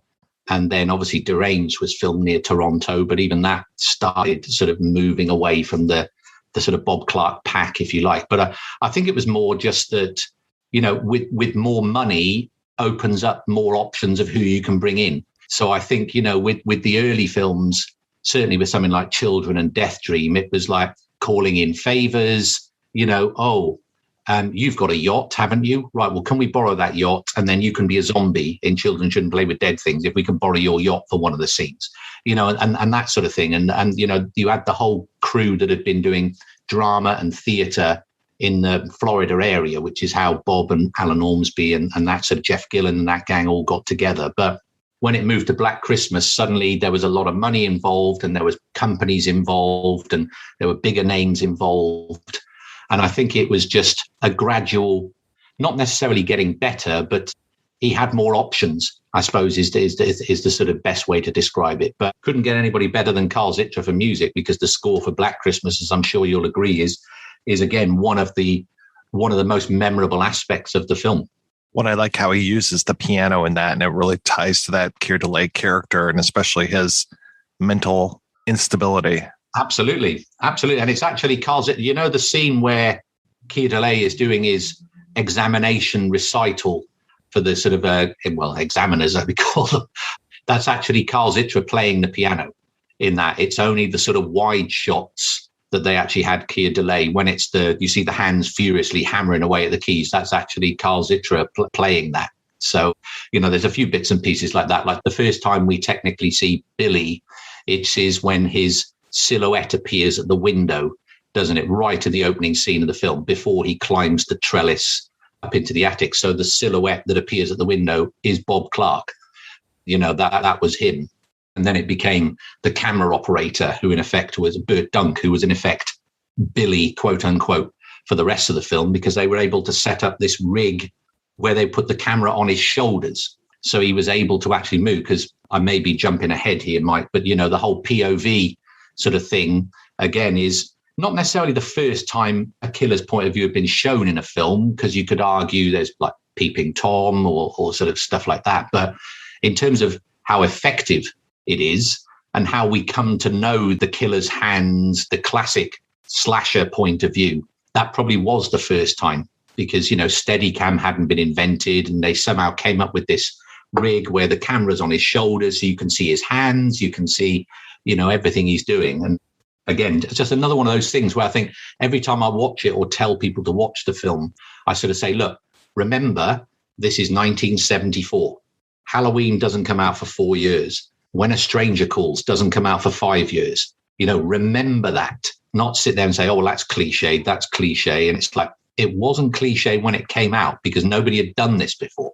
Black Christmas, was that part of what they would call the Canadian tax shelter films? I don't think so. I don't think there was any. There were Canadian companies obviously involved in the funding. I mean, it was multiple companies put like 100, 200 grand in each. I may be proved wrong there, but I don't think it was. No, I'm not aware of that, Mike. I'll be perfectly honest with you. Well, it is nice too. And I know you point this out in your book, how he removes violence that could be there, that he cuts around the violence. This really is, it's not necessarily a bloodless film, but it's pretty close to it.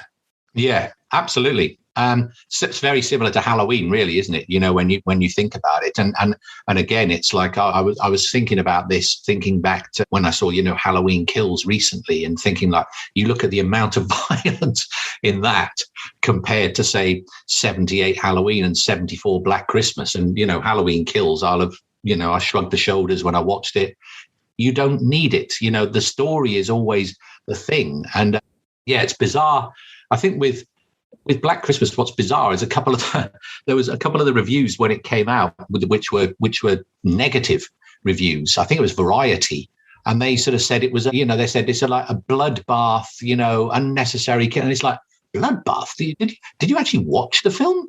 You know, what at what point, apart from a little bit of blood on a unicorn, glass unicorn, you know, and streaming on Keith Lee's face, where's the blood in the film? You know, where is it? And I think that to me was testament to the mood the film had created.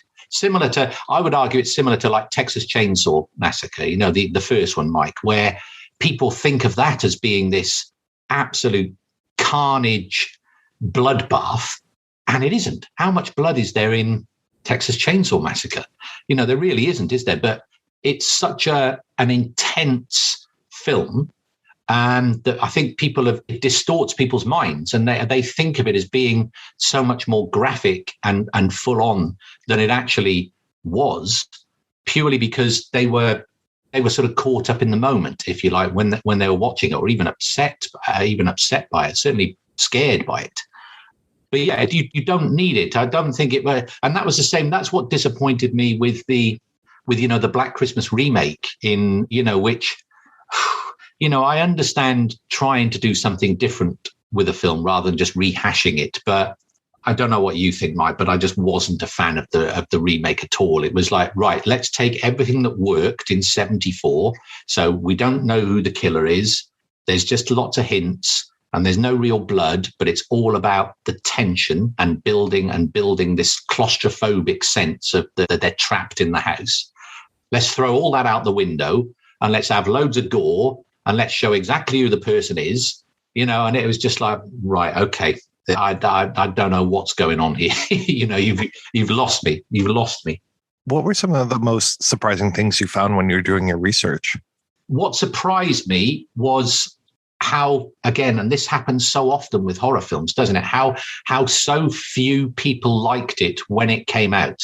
You know, that's what always surprises me with these things. And it's not, Black Christmas is by no means a one-off in this. You know, you look at, you know, I was amazed, you know, I had to do a book chat. Well, one of the other books I wrote was a book on the Psycho franchise, and, you know, and the character of Norman Bates, from Ed Gein to Robert Bloch's book to the Psycho books, right up to Bates Motel, the TV series.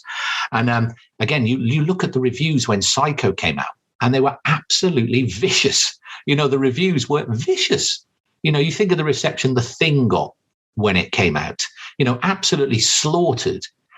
And now these films are held up as like top 100 films of all time, not horror film, all any genre. And it was the same with Black Christmas. You know, nobody had a good word to say about the film till it turned up a year later on its American run. Then it got a sort of few nice reviews, but I was just amazed at how really negative the reviews were when it came out, to the extent that, you know, I read articles in like the Toronto newspapers at the time where you suddenly had the producers backtracking, you know, in terms of, it wasn't intended, you know, and all this sort of stuff. And it's like, well, hang on, you know, it's not your fault that these people haven't appreciated what they got in front of them. And the audience did. You know, it was a huge hit in Canada. Aside from that, nobody else seemed to know what to do with it. And I think that's the thing. I think it's just you could argue was this because it was a game changer? You know, so it wasn't like, that film's been a success, therefore we just need as many imitators as we can and we'll back them to the hilt. People didn't really know what to do with this. And like, certainly when it went to America, because Warner Brothers took it on for the American release, like a year later, and they tried to get everything changed. So they went to Bob Clark and said, right, we're going to release this. It's a big studio. There's more money behind it. You know, so first time Bob had ever worked with a studio before. And they said, the only thing is, we want you to change the ending. And like, what do you mean change the ending? And it's like, well, we can't have this ending where you don't know who the killer is. So you're going to have to go back and shoot something where you get shown who the killer is. And they suggested Art Hindle's character. That's who Warner Brothers wanted. Claire's boyfriend, Chris, because he's at the house at the end, if you remember, when Olivia Hussey has been sedated, and he's there and he says, oh, has anybody contacted this parent? And I'll contact them. And they wanted him to sort of stay in the room and then sort of shut the door and sort of say, oh, it's me, Billy, sort of thing. And Bob was like, you must be joking. You must be joking. That just ruins the entire point of the film if you're doing that.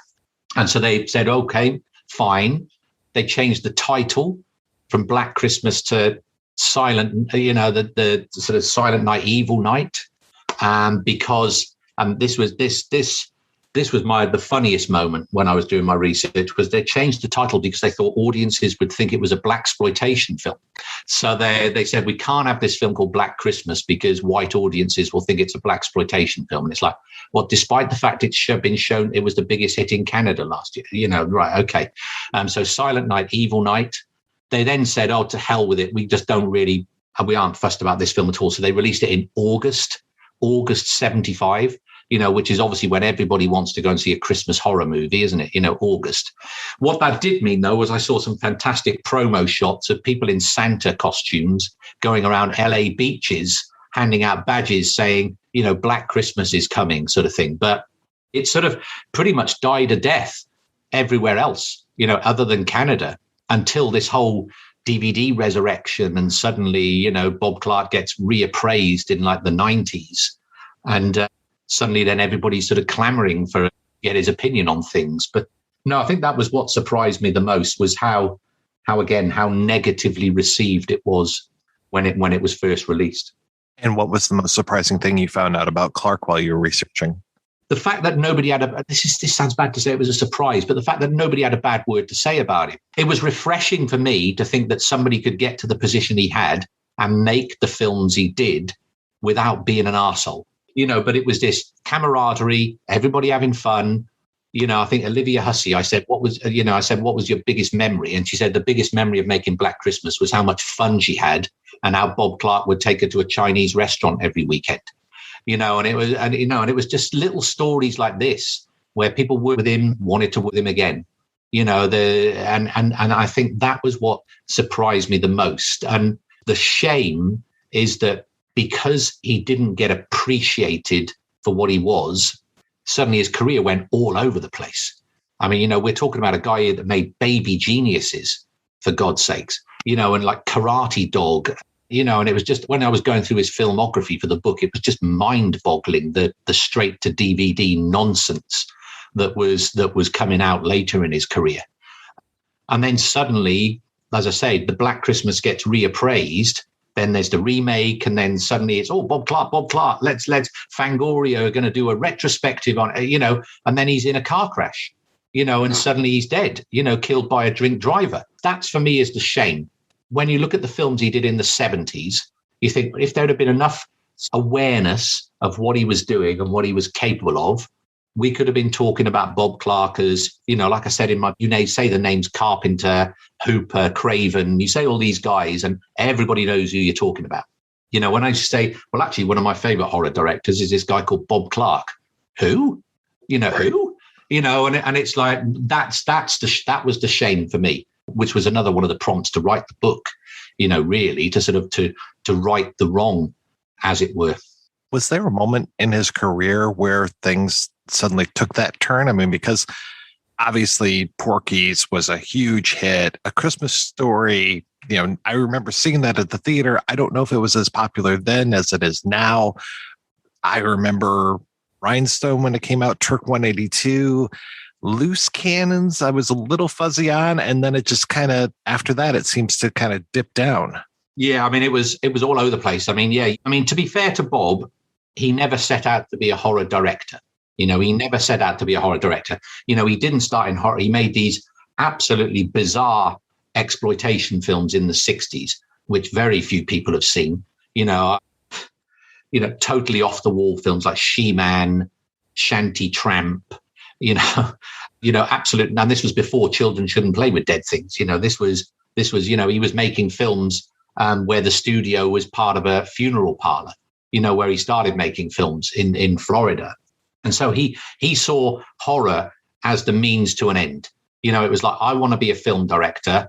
I haven't got much money to play with. What type of films can I make?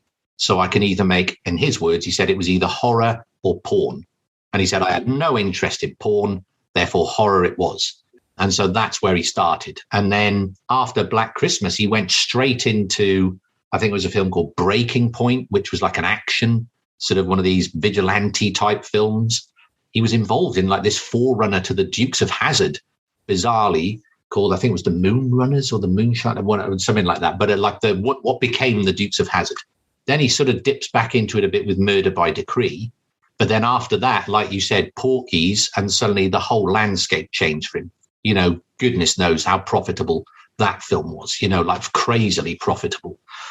And that became an industry in its own right, the Porky's films, didn't it? And, there was even a Porky's computer game, which I didn't realize, for the Atari. I think a Porky's game, the mind boggles on that, really, doesn't it? He seems to have worked with some incredible people, but just in very poor films.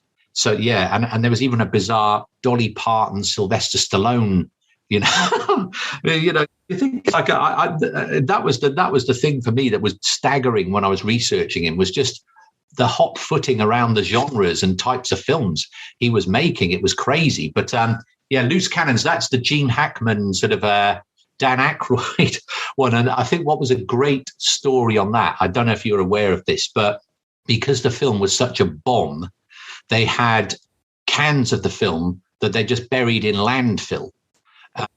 Because no cinema wanted to show it. It was a complete box office dud. So they just said, well, like literally just bury this film, literally bury it.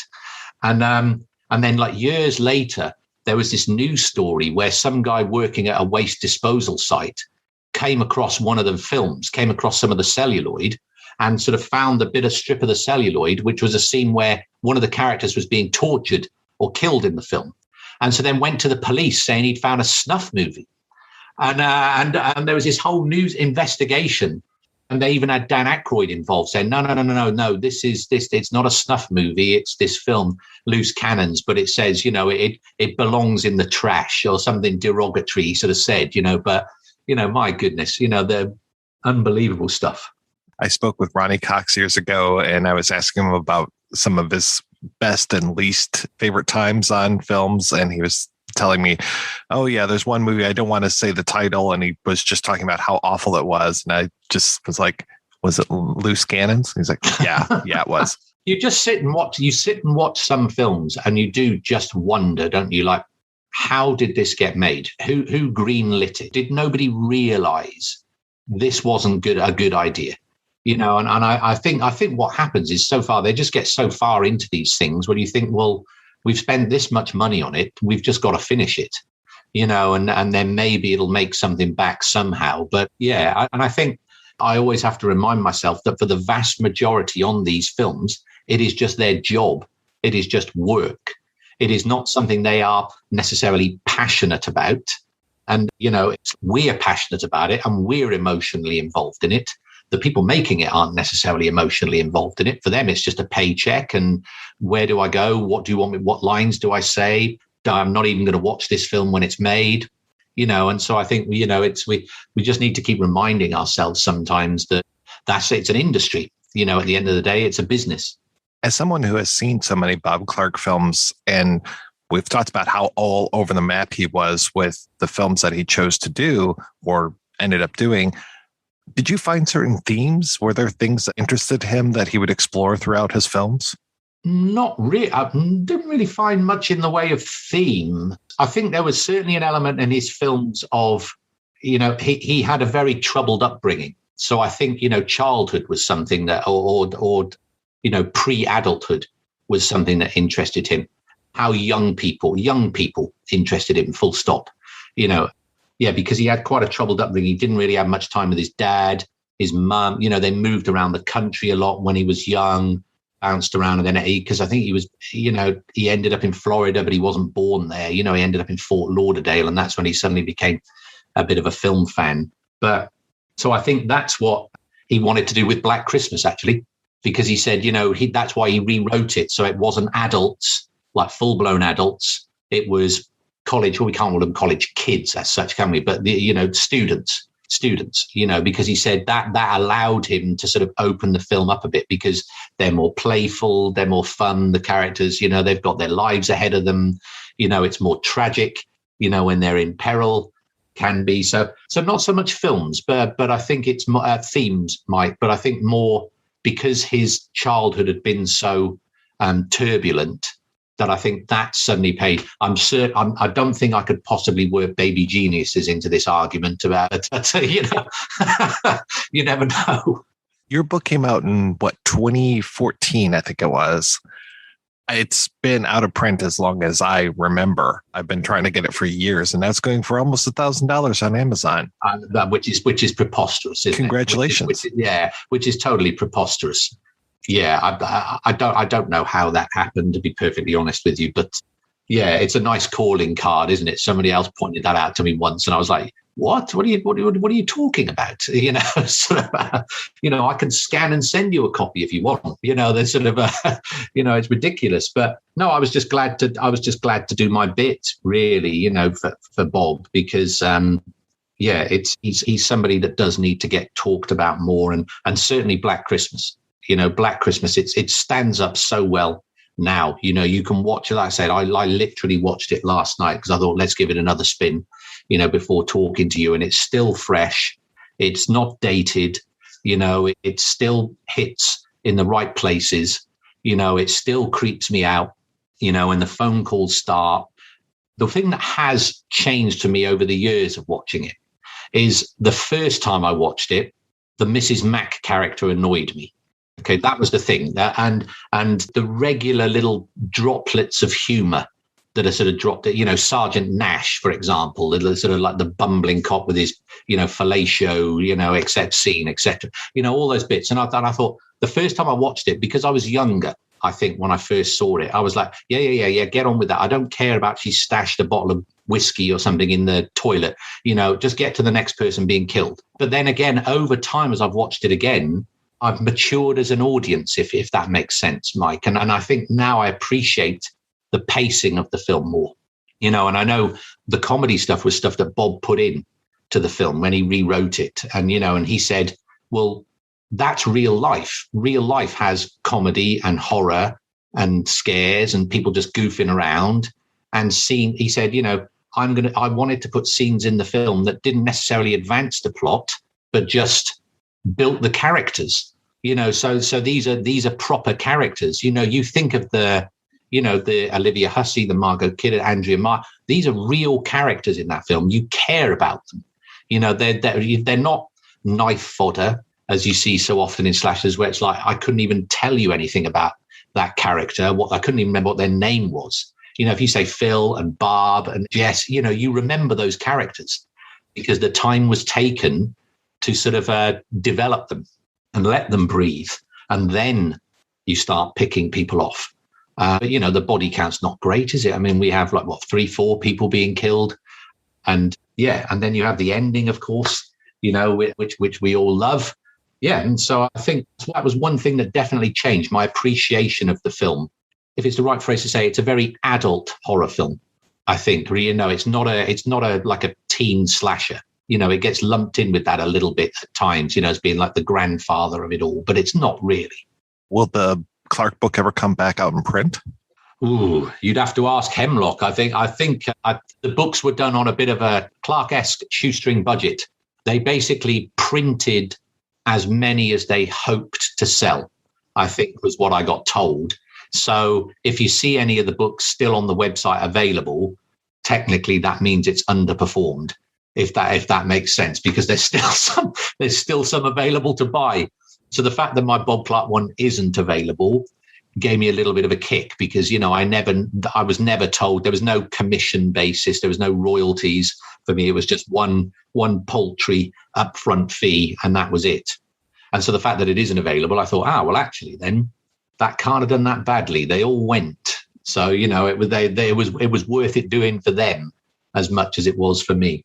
But no, I mean, if anybody wants to get in touch with me, then by all means, I've got all the chapters and everything on my laptop, and, people have got in touch. There's, people I'm good friends with, like Mark Begley, who I know, for example, and, every so often somebody says, can you send me the chapter on this? Can you send me the chapter on that? And I'm more than happy to. It's like if it's getting the word out there, then that's fine by me. What are you working on now? Do you remember it was a good few years ago now, Mike, when you did one of your podcasts on Full Circle? Do you remember that? Yeah, you had Keela on, didn't you? And I have been working on trying to get Full Circle re-released now for just over 5 years. 5 years. And that's working with Richard Longcrane, the director, Peter Fetterman, the producer. And that has proved a logistical nightmare, an absolute logistical nightmare, because we've found the negative, but we are unable to restore it and re-release it until we prove who owns it. And that has been 5 years of lawyers, legal mumbo jumbo, red tape, bureaucracy, people shutting doors in my face, because everybody who originally bankrolled the film, or the people who originally bankrolled the film, are all dead. And so suddenly you've got this situation where Technicolor, who have the negative, are saying, well, according to our records, the owner of the film is this person. And it's like, that person died in 2016. Their company was liquidated in 1999. So, and they're like, yes, but we need a chain of ownership. Who did he sell it to? And it's like, he didn't sell it to anybody. He just died. He just died. His company was extinct. Therefore, why can't we have it? Nobody's going to come forward and say, you can't re-release this because that's my film. Technicolor have just dug their heels in, and just said, unless we can provide some paperwork that says this is the person that now owns this film, they're not going to give it to us. And it's infuriating, absolutely infuriating, because as I've said to them, how am I ever going to be able to find that paperwork? Well, what paperwork? And I said, does somebody even have to file paperwork if they hand over the rights to a film? And they're like, no, they don't. It can just be word of mouth. And it's like, well, then how on earth am I going to provide you with some sort of document that says Julian Melzack gave the rights to Full Circle to this person on his deathbed? And so it's desperately frustrating, because that is a film, Full Circle, or Haunting of Julia, is a film that I hold just as dearly as Black Christmas. And and I've written magazine articles on it. I've got, the separate Twitter feed and Instagram account just for Full Circle, because I've like interviewed, apart from Mia Farrow, I've interviewed absolutely everybody else that was involved in that film, from Tom Conti to literally the script advisor to the wardrobe person, so absolute madness. It's madness, Mike. It's like, don't be impressed, because it's madness. It's absolutely insanity that I'm doing, that I get excited because I spoke to somebody who designed one of the coats that Mia Farrow wore in the film. And it's like, who else is going to be excited about that? It's just madness. And this is the thing, isn't it? And it was the same with Bob Clark. It was, with when I was writing about Bob, I tracked down, I don't know how it happened, but I tracked down you can't even call her an actress because she wasn't an actress, but the woman who played the zombie bride in Children Shouldn't Play with Dead Things. There's literally a zombie that comes out in a wedding dress, if you remember in the film. I somehow tracked her down that she works in an art gallery in New Orleans. And I remember phoning her and saying, you have this bizarre nervous wait while you say, you are Joe Bloggs, Sue Smith, would you happen to be the same person who is a zombie bride? It's the zombie bride in Children Shouldn't Play with Dead Things. And there was this pause on the phone. And then she just went, oh my God. She said, you're the first person that has ever asked me about that film. And that was, 40 years later. And then I said, well, what do you remember about it? And she said, well, give me a few days and I'll put some stuff down in writing. 5,000 words she sent me. 5,000 words of everything from how she got on with the people to how she was buried in the ground, and it was just, insane, to the like the premiere, quote unquote, that they did, that she went to, where they had people dressed up on chains, zombies on chains, outside the drive-in. It was, and again, that's when I get the buzz, Mike, when you think this woman's and she was so excited to talk to me about it, because she's like, nobody's ever heard of the film, let alone talk to me about it. And there's me like getting like a kid in a candy store, because I'm talking to this woman who was in the film for about 20 seconds, in a sort of horror, in a cheap ass horror film, in 1971, but that's why we do it, isn't it? That is why we do it, because we're so passionate about it. So in 3 years from now, when all of this legal stuff just goes away, something happens and suddenly all the dominoes fall and you can release Full Circle, get it restored, beautiful 4K. If they're even doing 4K, it might be, 8K by then. Are you going to also put together like a companion book with all of these interviews and things that you've done for research? I'm toying with the idea I might have to go down like the self-publishing route.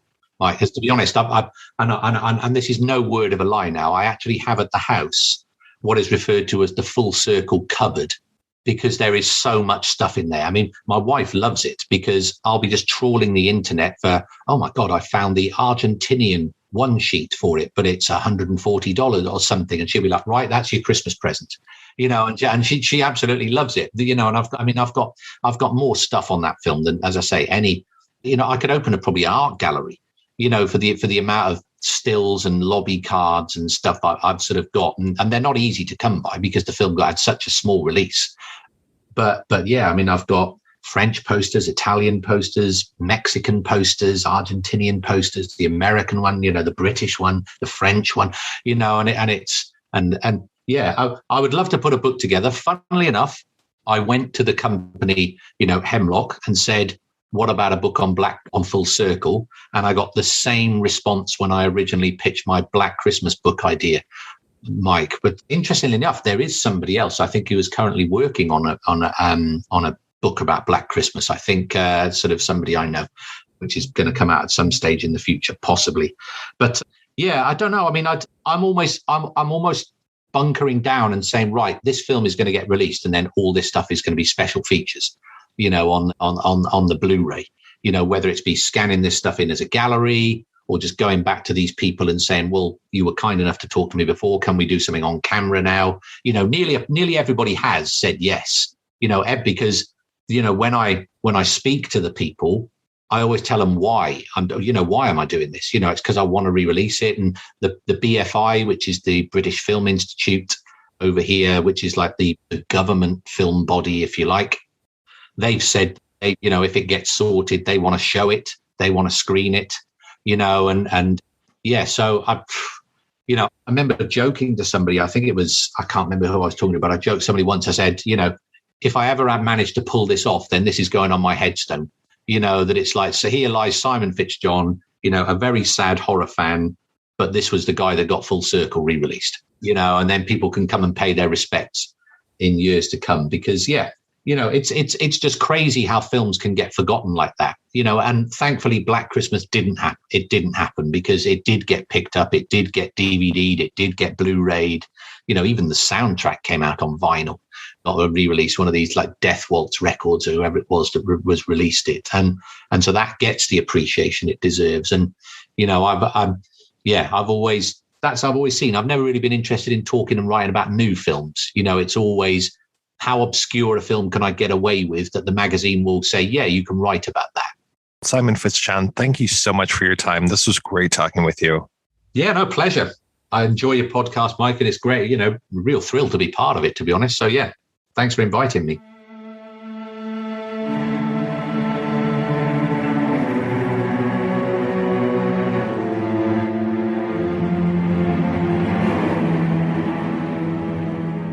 Next up, let's hear from the actor that played Chris, Mr. Art Hindle. How did you decide that you wanted to be an actor?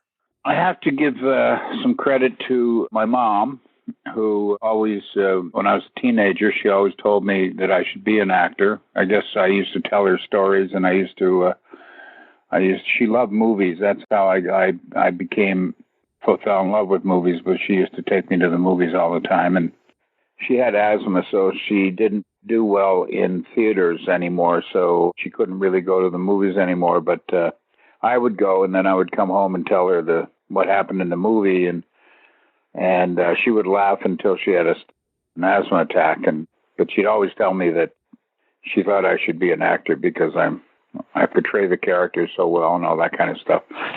And the other reason was that I had an uncle who was an actor, who was a Canadian actor who had some success in the States, worked with Kirk Douglas, and in a film called Lonely Are the Brave. That was one of Kirk Douglas's actually favorite movies that he did. That, and although he was of no help to me, there was no nepotism involved. It's nice to know that, somebody fairly close to you succeeded, and, it can be encouraging, One year I was getting an award for something in Canadian television, and a young man came up to me who was part of a comedy group called the Kids in the Hall. Dave Foley, if you know who that is. Dave came up to me. I didn't know who he was, actually. I'd been living in L.A. for a long, long time at that point and didn't even know the Kids in the Hall or anything like that. But anyway, they won an award that night, and he came up to me afterwards and with the award, and he said he owed it to me. And I was taken aback. I, didn't even know him. And I said, how do you figure that? And he said, well, when I was a kid, I wanted to be in show business and thought it was so far away and so remote.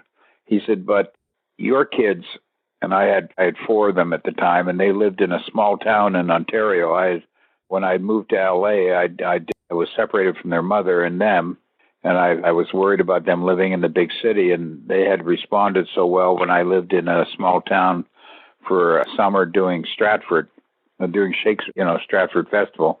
We decided that they might do well in a small town. So they lived in a small town. I used to visit them quite often and get them all together and head over to the local park. And there'd be other kids there, and I'd organize little baseball games and sports and things like that and fun stuff. And Dave Foley was one of those little kids. And he said he realized then that, gee, show business isn't that far away. I can almost reach out and touch it. So he says that encouraged him to think that he could do it. So I guess that's how I got started in it. I kind of went through trying to figure out the way to do it. It was in Toronto back in those days, and this was late 60s, 68 to be exact. I was a stockbroker. I was a very successful stockbroker, but a very unhappy stockbroker. And one night I saw a play and just decided, if I don't do it now or don't try it now, and I'll never try it. So I went back to that same theater company and told them, I said, I want to be an actor. I'm willing to do anything. And they said, anything? I said, anything. And they said, well, go to this address next week and you can get going. The guy there will tell you what to do. So I thought, oh, that's easy. So I went back to the office the next day and told everybody I was leaving. I was going to be an actor. And I showed up at this place, and basically the guy said, oh, you're the guy who wants to be an actor. I said, yeah. Well, I said, you're going to tell me what to do? He says, yeah, grab a shovel. And what we were going to do was clean out an old building that had been closed for a few years, and they had bought it, and they were going to turn it into a theater. So we had to go in there and clean out all the whatever's been in the building for about a few years. It's been closed, including a lot of residue from animals and things like that. So that's kind of how I started. But you have to start somewhere, and that was it. And fortunately, I got involved with a terrific acting teacher who had worked at the actor studio in New York, but had emigrated to Canada because he'd fallen in love with a Canadian girl, and he set up a class, and I got involved in that. And then he set up a professional class and invited me to be a part of that. And so that really kick-started my career in terms of developing my talent and being able to go out and get what few parts there were in Toronto in those days. There weren't many films or television roles going on. There was a lot of theater, which I did, but that was about it. Well, it seems like the early 70s is when you really started to make your mark. Things like The Proud Rider and Foxy Lady and Face Off all coming out in 71. I mean, what was that like for you to just suddenly break onto the scene? It didn't involve a lot of money, Mike, that's for sure. You know, you didn't get paid a lot. The Proud Rider turned out to be a non-union film, which I didn't know, and I didn't even know about my union, which appears called ACTRA. I didn't know that they actually even oversaw movies, because their acronym stood for the Association of Canadian Television and Radio Artists, and they didn't mention movies. They now do. It stands for the Association of Canadian Cinema, Television, Radio Artists.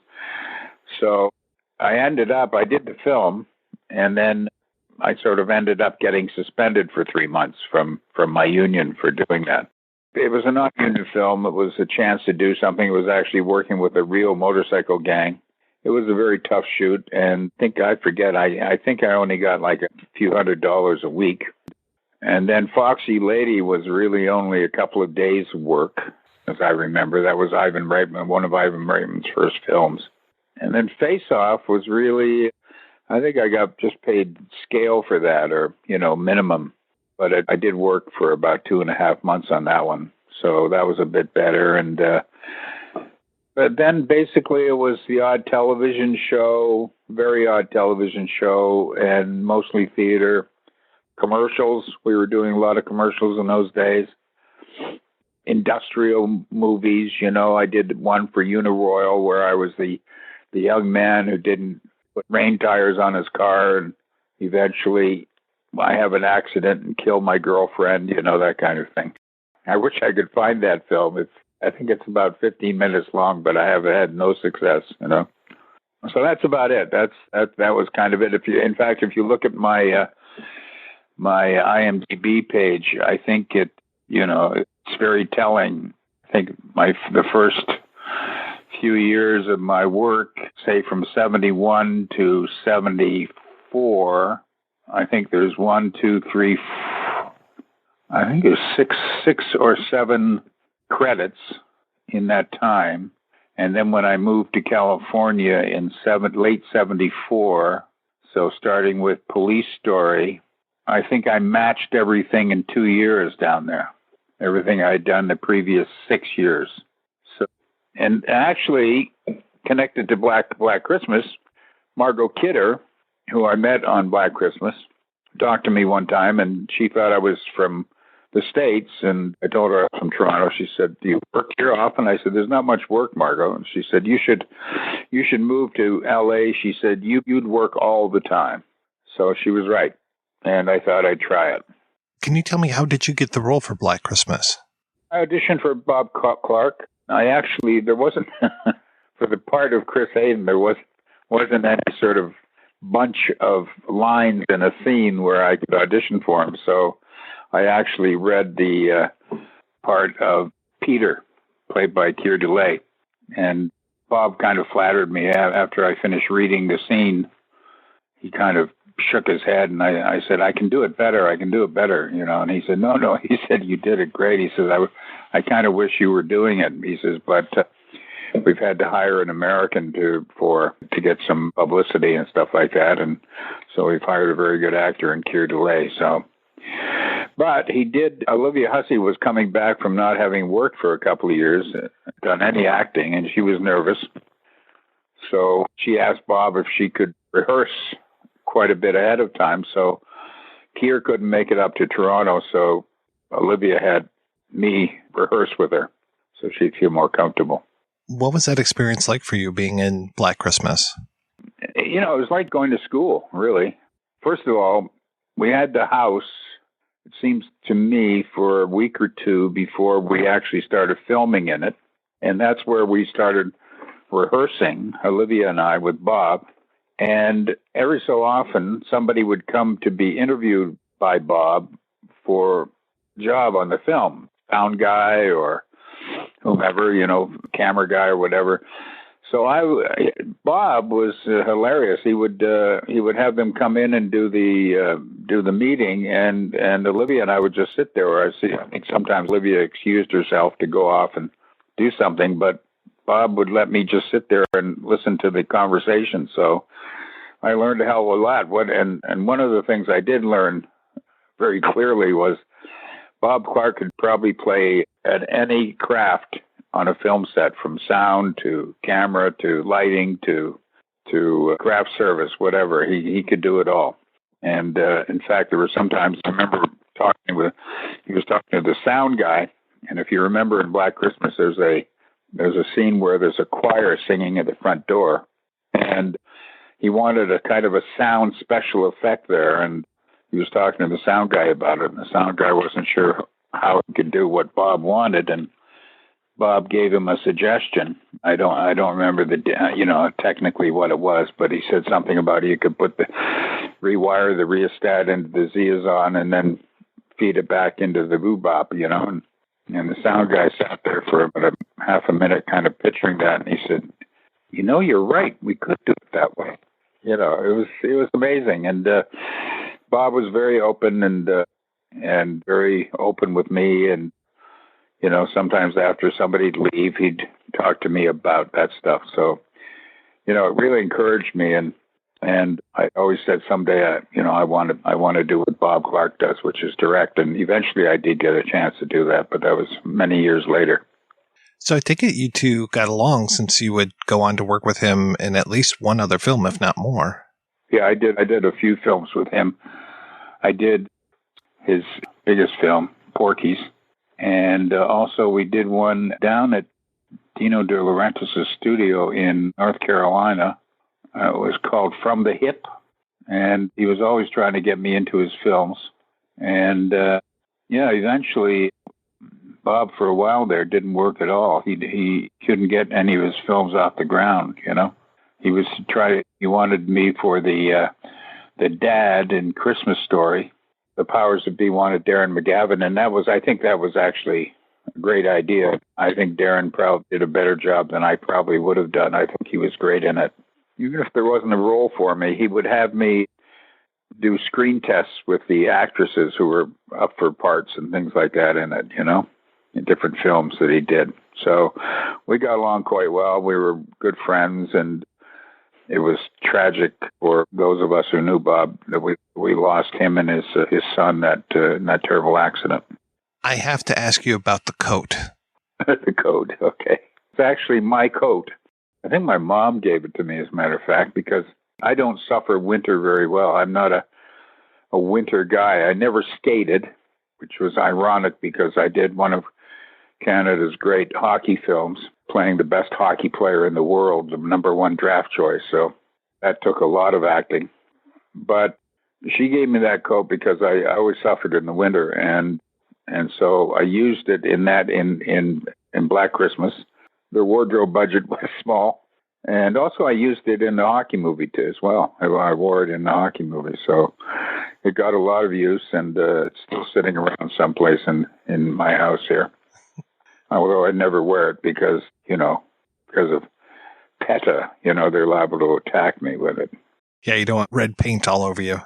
No, but it came in handy, especially that the scene where we were in the park searching for my girlfriend was missing. That was actually John Saxon's first night, as you might know from some of the stories that have been told, how he replaced Edmund O'Brien in the role of the detective, and did it kind of last minute. And he flew in from L.A. and arrived and went directly to the set and did that scene in the park where Olivia and I think Andrea Martin, I think she's there too, were kind of gathered around a barrel that's kind of got burning some stuff, so we're keeping warm. And it was in there's a big park here. It's kind of like Central Park in New York. It's called High Park. And we were filming there, and it was an incredibly bitter cold night. So that coat came in handy. Olivia wasn't used to the temperature either. And I was able to open it up and put my arms around her and put the coat around her. Keep her warm. Yeah, I was curious how much of that was acting and how much of that was, it's bitterly cold out here. It was wonderful acting, pretending to. It looked like we were really cold, wasn't it? No. We were. It was terrible. Although, funny enough, that winter there wasn't much snow that winter, and so any snow you see around the house is some kind of weird foam that they hired somebody to lay down, and if you walk through it, you'd end up you kind of look down and it looks like you've got a kind of a white pudding around the bottom of your shoes. I heard a rumor that they wanted to do reshoots and bring you back and have you be Billy, the murderer, at the end. No, I never heard that. I mean, not only have I never heard that rumor, but I don't think it's true. It was never passed by me. It can't be me, first of all, because in the last scene, which is one continuous take, I'm sitting in the bedroom taking care of Olivia, and then the camera tracks down the hallway to the attic door that starts to swing open. That's where I am. I'm with Jessie in the bedroom, and that trap door is starting to swing open. But we know nothing's going to happen to Jessie, just because I'm there with her. But there's been lots of talk about sequels. People have talked to Olivia and I and about sequels, although John's now gone. There's a lot of people gone from that, Nothing's happened. I know it came close a few times. They were going to have me and Olivia in the new film years later, but never happened. I think it's nice to leave it the way it is anyway, I mean, even remakes for this film have not succeeded, I haven't seen any of them, so I don't know. I'm just what I'm told, People say, don't go and see it. Yeah, I don't imagine it's something you would rush out and see. No, although I understand Andrea Martin was in one of them. And I think, in fact, that one, I think it was done on the West Coast someplace, if I'm not mistaken. I think they even gave Bob Clark an executive producer credit on it. Although Bob told me that he wasn't very much involved in it day to day or week to week or month to month. It's just, I guess it was just to kind of buy his support, From what I understand, it was a huge hit when it came out, at least in Canada. I don't know about that. When it came out in Canada, I wasn't here. We finished filming it in the late winter, maybe February, March in there of 74. And by the end of November, by the end of 74, I was living in Los Angeles. I had moved. I had decided to take a chance and move to Los Angeles. So I accumulated as much cash as I could. I sold I had a classic old Porsche. I sold that. I even drove cab for a couple of months. I went to a cab company and told them I know how much money they expect from their car every day, so I will guarantee that if you give me the car 24/7. So I used it both as a cab. I got my license, and also I used it for personal transportation, or for taking my kids to the movies and things like that, or taking my girl on a date. And I wasn't adverse to picking up a fare while I was doing that at the same time. So, but I needed as much cash as because I wasn't sure how long when I was going to be able to work in LA. It was kind of a jump with both feet and see what happens. But ultimately, you were very successful. I was ultimately. It took there was some setbacks. I know almost right away. I auditioned for and was told by the director that I got the lead in a film that was a sequel to a big hit film called Macon County Line. It was produced by Max Baer, who was Jethro in Beverly Hillbillies. And they were doing a sequel called Return to Macon County. And it was done by American International Pictures. And so the director wanted me to, it was a kind of a buddy movie. The director wanted me to read with other actors that they might hire. So I did that for a couple of weeks. And then one day he phoned me. He said, okay, he says, I'm bringing the two selections, you and the other guy, in to meet the executive producer, the guy that owns AIP. So I went in there and he said, the guy, little short guy with a cigar, he says, so I understand you're going to be working for me. And I jokingly said, I think I've been working for you without any pay. And the director was behind him and he was waving his hand, like, no. The next day he phoned me, he said, the guy doesn't like you. He doesn't like your joke. And so we're going to hire this other guy his insistence. He has the final word. So we're going to hire this guy, Nick Nolte. So off they went. So a couple of months later, though, I run into this guy accidentally, the director. He says, "What are you doing, Art?" He says, "Well," I said, "I'm actually trying to find a house to live in because I'm tired of living in these apartment hotels and stuff like that. Don't do well in them." And he says, "That's a coincidence." He says, "I just bought a house that's right next door to me. I was worried about some hippies that were living in it that were going to burn down. So why don't you come and live there?" He says, "I bought the house." And I said, "Oh, what would the rent be?" And he said, "For you, nothing." So we ended up very good friends, and I ended up living there. I think I ended up there about four years, and I didn't pay any rent. So that was lucky. And then, and I started getting some gigs, like I think my first one down there was Police Story, and then Starsky and Hutch, I think. I was on the first season of Starsky and Hutch. And I think my first Hollywood movie was a movie called Small Town in Texas. Susan George and Bo Hopkins and Timothy Bottoms. So that was kind of fun. And then I did a really well-received movie called Law and Order, which has nothing to do with the successful series later on. But that was with Darren McGavin, who played my father. And that got a lot of good reviews, and that kind of set me up. And, ended up doing a series with Raymond Burr called Kingston Confidential, and so on and so forth. So it kept going like that. It was good. Good times. One of the first times I remember seeing you in movies was Invasion of the Body Snatchers. Yeah, that was a big one. That was one I really, really enjoyed, and working with Brooke Adams and Leonard Nimoy and Jeff Goldblum. That was great. How was Philip Kaufman to work with? Oh, fabulous guy. He very relaxed, easygoing, sharp, great ideas. Listen to your ideas. One of the things I liked about that, of all things, was not just Phil and Jeff and Leonard Nimoy and Brooke, although at that time, I guess Donald Sutherland was going through something, I don't know what, but he and I didn't kind of hit it up, but that's okay. But the great thing about that was working with the cinematographer, Michael Chapman.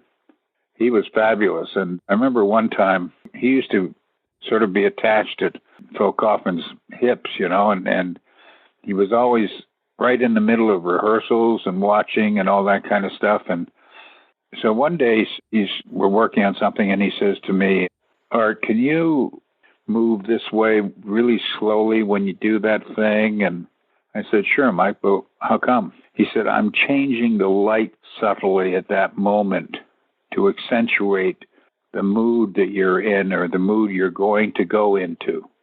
I thought, oh my God, that's crazy, but it's probably something that, cinematographers have been doing forever, but it was something new for me, I mean, he's great. He did Taxi Driver, he did Raging Bull, The Wanderers, I think he did some of, I don't know if you remember, The Last Detail. Oh, yeah.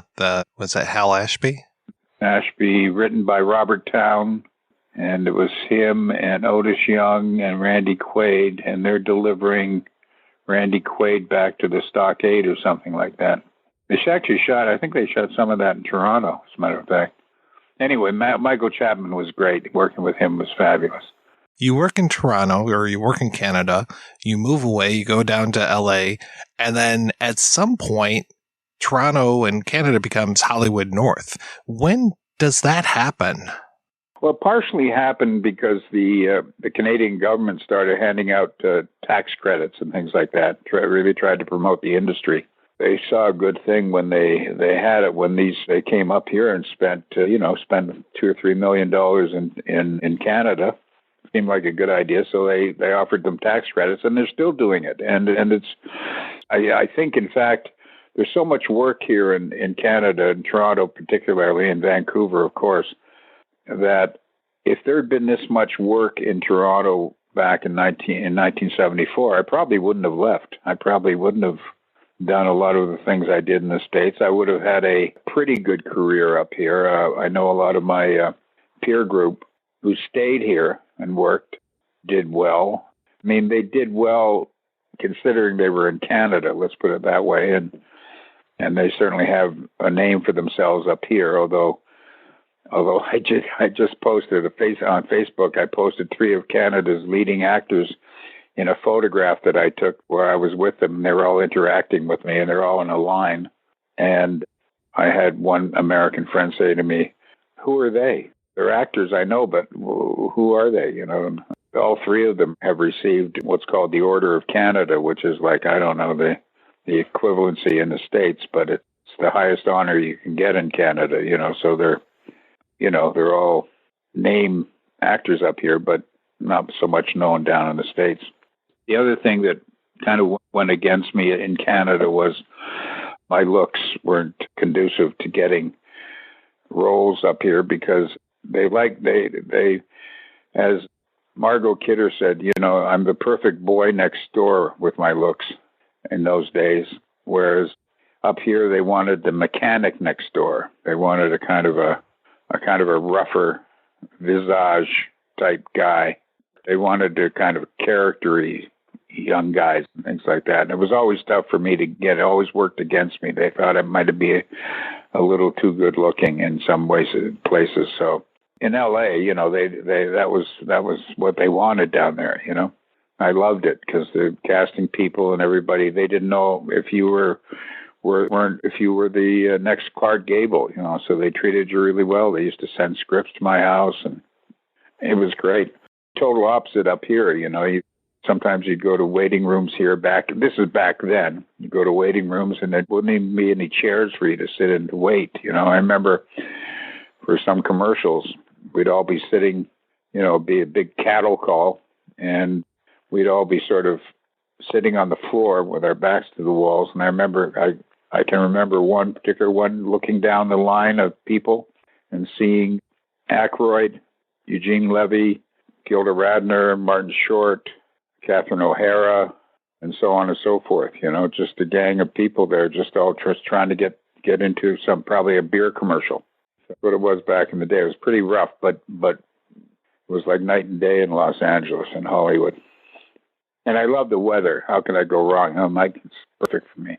I didn't need my fur coat. Was The Clone Master, was that your first leading role?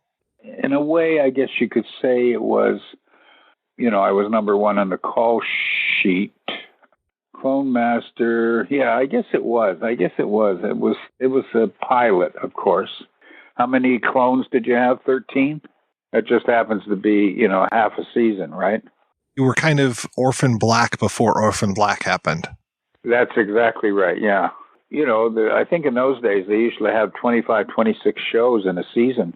So you would have had those characters, those clones would have, and they all had different personalities, and that was going to be the plan, that, you know, they were scattered to the 4 winds. That was the plan at the end of the movie, but they communicate mentally with each other, and all that kind of stuff. So there are all kinds of plans for dramatic things happening around the country and maybe even around the world. I don't know, but it never got to happen, you know.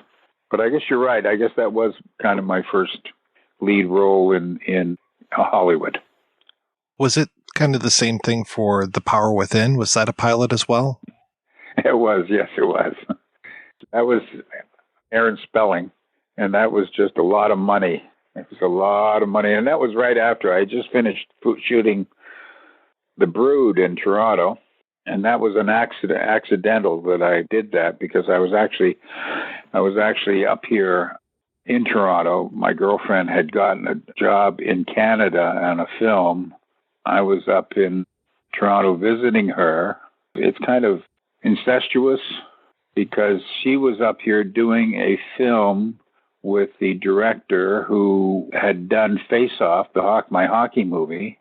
And you might even know the movie, and I'm just trying to find it here. It was a sci-fi movie, and it was called The Shape of Things to Come.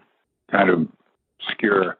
But she was up here doing that, and out of the blue, somebody got in touch with me and told me that David Cronenberg wanted to see me, heard I was in town, he'd like to meet me. Yeah, Shape of Things to Come with Jack Palance, Carol Lindley, Barry Morse, John Ireland. Anyway, I went to see David Cronenberg, and he basically, all he asked me was if it was true that my brother was Lang Hindle, he was a motorcycle racer, very well-known motorcycle racer. And I said, yeah, he's my brother. And he says, oh, great. He says, so do you want to do this film? And, I was in town, so I thought to myself, hey, sure, why not? But it was gruesome. It was gruesome, and it wasn't much money. I used to call myself the king of the indies, It wasn't much money at all, but then got back to Hollywood, and my agent called me with the offer from Aaron Spelling for The Power Within, which also had another title, I think, called Man with the Power. It was kind of a ridiculous thing. The doctor explains that he was exposed to a nuclear blast. His mom was in Nevada when the nuclear blast happened. She was pregnant. He got a dose of radiation from that. And then one night he's changing a tire in a storm and he gets hit by lightning. He's taken to the hospital, and then suddenly he has this power in him and they're able to put a device on his wrist to control the power within. So then he can turn it on and off with this thing and zap people. I guess that was going to be a pilot too. It was a pilot, but it didn't go. How did the pandemic affect you? Because once you started working, it feels like you never stopped. It affected me last year in the sense that while we were in the grips of it, a couple of things got canceled. A series I was doing, they canceled that season. Then I was supposed to do a film. I canceled that because it started in mid-March. But then in September, this other series came up and I was able to do that. And that was kind of an interesting premise for a series. It was on the Sci-Fi Channel and was called Surrealistic, like surreal, like ooh, and then estate. And it was about a real estate company who can get rid of ghosts, exorcises ghosts and spirits out of the house so that the house can be sold. I mean, that's a simplistic explanation for it, but it was a lot darker and deeper than that. And it had some interesting things, like, for instance, the lead character, the lead guy who owns the thing, at the end of some of the shows, he ends up talking to his dad. The only problem is his dad has passed away, but he has this ability to see and talk to people that are dead, basically. Anyway, I played the dad. Yeah. Anyway, so we're seeing if that gets picked up. I think they did 8 episodes, but that was good. And then this year it's been pretty busy. I've done 3 films, and I did that series that they canceled last year, got picked up, so I did that, and now I'm kind of taking a break and kind of looking at things that they're sending me and trying to figure out, because it's really, one thing I did find out from doing all that work is the set isn't the same as what it used to be. I used to love the set, and actually I always joke that a set is my Disneyland, and it's become less so now, because particularly on this one series, we're wearing masks and shields, even for rehearsals. And this one series that it was a kind of a kid's show. It's called Holly Hobby. We had to wear 2 masks and a shield, even in rehearsals, which was awful. So it's just not as much fun as it is. So I'm just kind of, at this point in my life, like I have the ability to be able to say no or sit back and relax and wait for something, All of the stuff that you've been doing lately, is this all in your backyard? Is this all Canadian stuff? Yeah. I have a couple of kids, they're grown adults, and one has two kids of her own. I have 2 kids that live in Southern California. One is an actor, but he's also studying law. My youngest, his name is Zeke Hindle, and he's really become kind of an entrepreneur. He's producing his own stuff. He's writing, acting, producing, directing, all that kind of stuff. So I had to laugh at him because he said to me one day, he was actually flew me down to be in his movie, one of his movies. And this is, he'd only been acting for maybe a year and a half or 2 years, and he's doing this damn thing. And he says to me, he says, I don't seem to be getting anywhere. Like, and I said, well, you know what I think you're mistakenly doing is you're comparing your career to my career. I said, and let me tell you something. My first 2 years in the business, I had trouble convincing people I was even an actor. I started in 1968. I didn't do Proud Rider, my first acting job, until 1970. And then while I was doing that, I did that Foxy Lady on a couple of my days off from Proud Rider. And then the next thing I did, Face Off, wasn't until 1971, so 3 years later. I mean, you're way ahead of me. And you're producing all your stuff. Back in the day, to produce something, we would have had to, get big lights and rent a big camera and everything. You guys can do it with your cameras practically in your hand, So I said, you can't compare your career with what my career became, so don't do that to yourself, I mean, has he had to shovel up stuff out of an old building? Exactly. Yeah. And the funny thing was with that, after we built the theater and the stage and the dressing rooms, and I did all that, and I was basically their gopher, and I was working for no money. I was living off, made a ton of money as a stockbroker. My wife was thinking of leaving me, and we had 2 kids and a third on the way when I did this. She thought I was insane. One day I came into the theater and, said, you want me to go get you coffees, donuts? This is the thing I did, kind of, go for, what can I do? And they said, no, you have nothing to do. Why don't you go in and watch a rehearsal, right? And I said, can I do that? And they said, yeah. So I snuck in and I was watching it there in the dark and they were rehearsing. And that director was having a really, really bad day. He was yelling at the actors and grabbing them by the arm and shoving it up here and showing them what he wanted and twisting their heads. And I that is not what I wanted to do. And I just took off and ran out of the theater and never came back. They must have wondered what happened to me.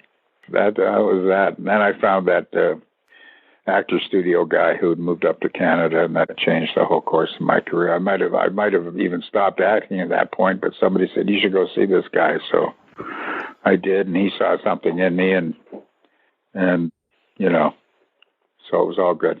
Well, Art, thank you so much for your time. This was great. I'm so glad that we were finally able to connect. Yeah, it did. We didn't stay on Black Christmas very often, but that's okay.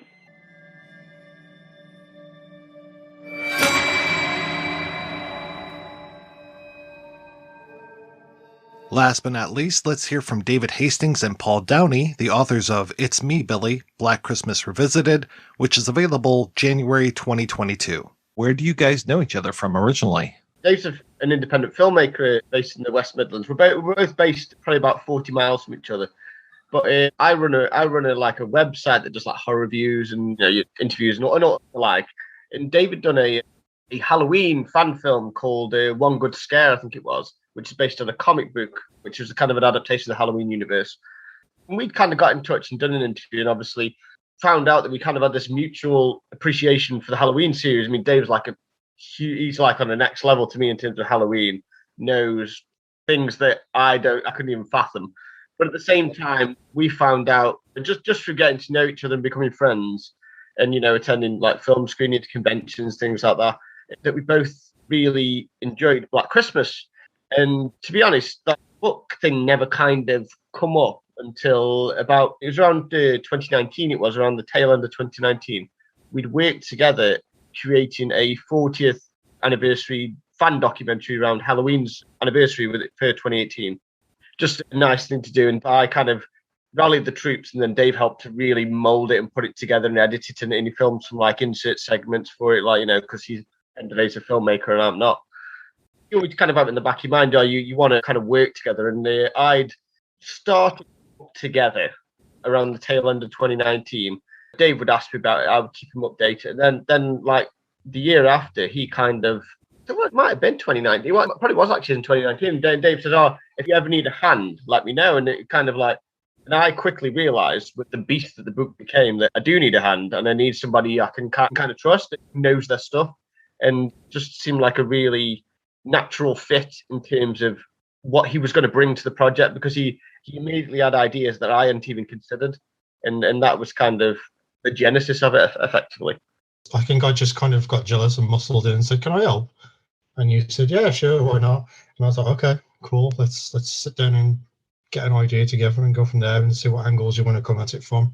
I know you wanted to include the remakes. I was more concerned with the original. I understand why you wanted to put the remakes in and stuff, but I kind of left you to it for that bit.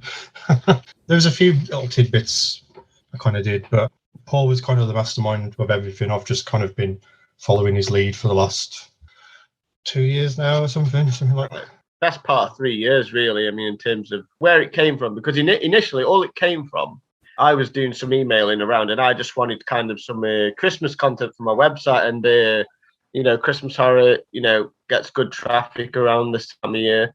And I'd spoken in the November, I think it was either 2018 or 2019, I think, to Lynn Griffin, who's one of the stars of the original film, and she was like more than happy. She did this great interview for me, really detailed.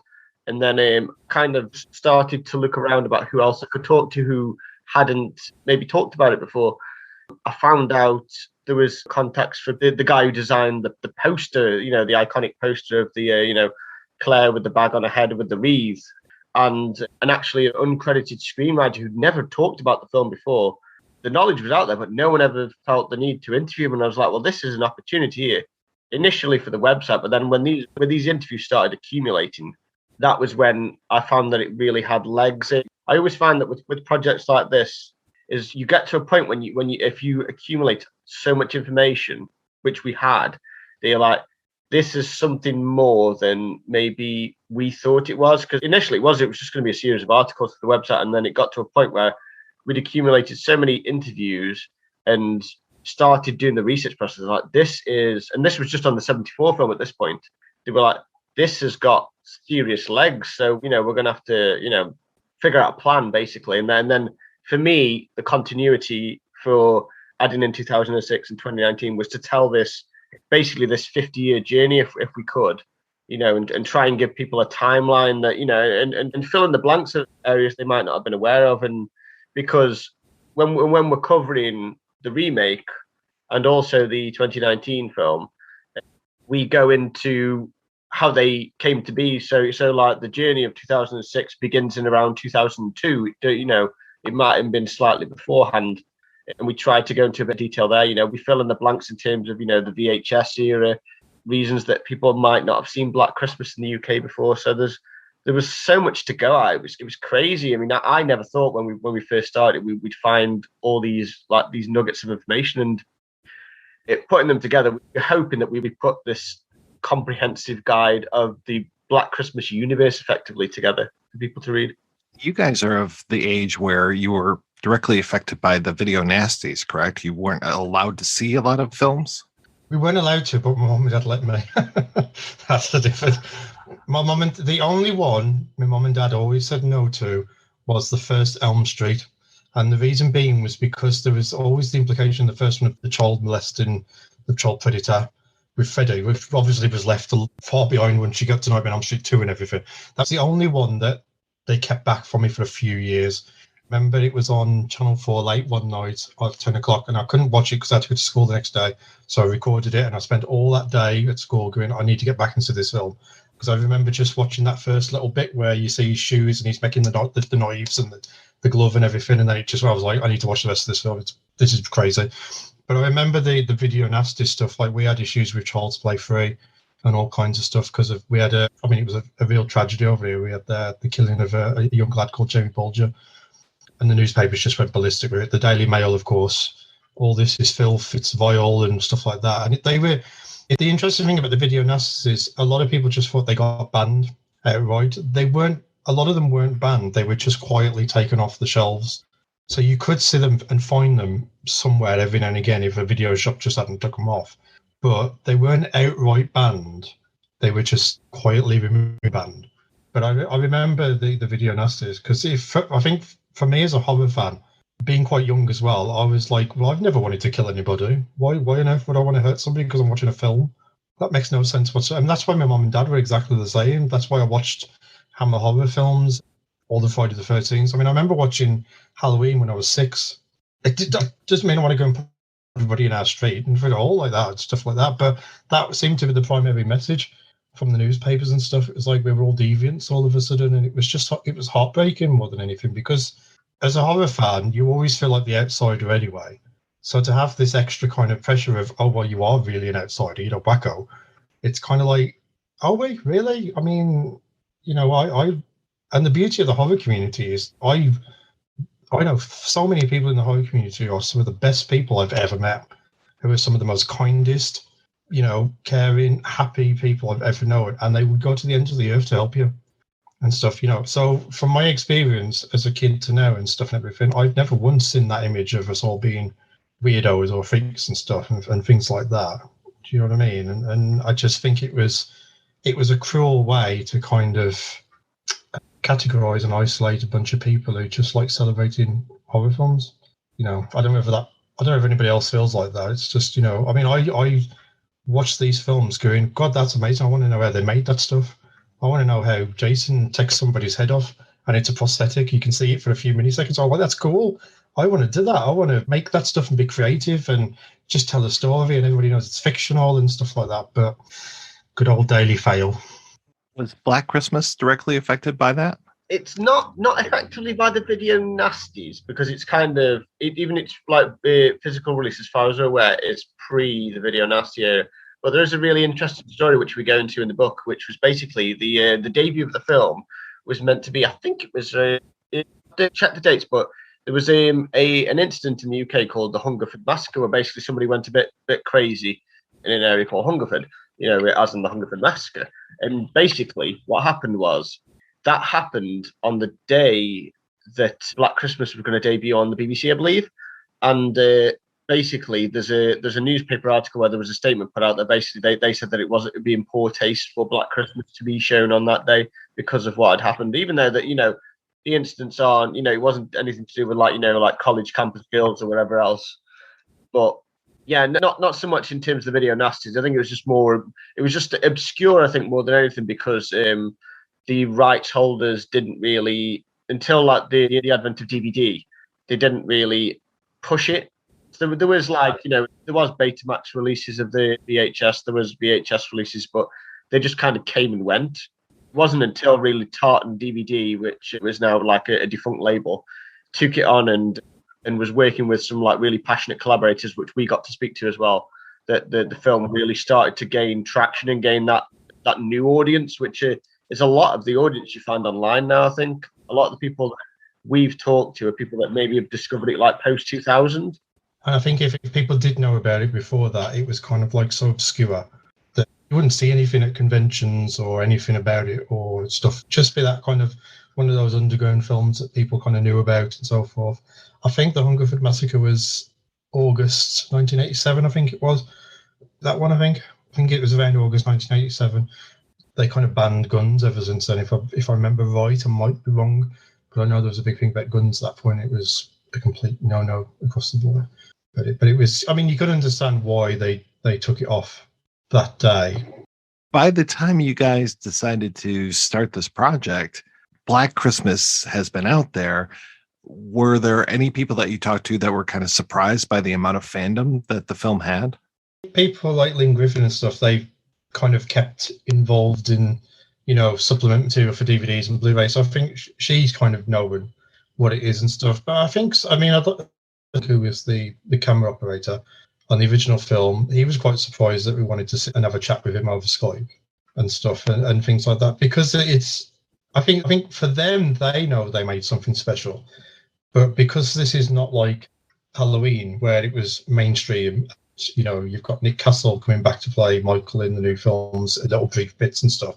And, you know, this legacy that goes on for decades and stuff, because it wasn't as widespread as that. I think it was, like I say, because it was underground film, you know, they knew they'd made something special, but I think that was all they kind of observed of it. And I think now in post-2000 world and stuff, I think a lot of them who are still with us, gladly, have started to kind of clock on, well, this is actually something that we should be proud of across the board.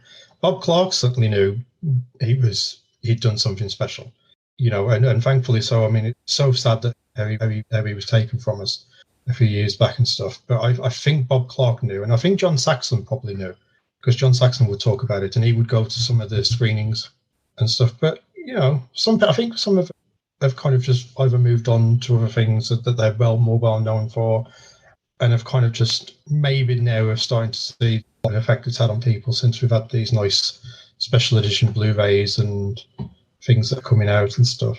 I don't know. What do you think, Paul? A lot of the initial responses we were getting back on emails was, that was a million years ago, or, I can't believe you're still talking about that film. Because we talked to a couple of people, and in full disclosure, we approached Art Hindle and Keir DeLaya. They either never got back to us. I think it was Art basically said, I've kind of said all I wanted to say on it. So he'd kind of made his peace with it and moved on.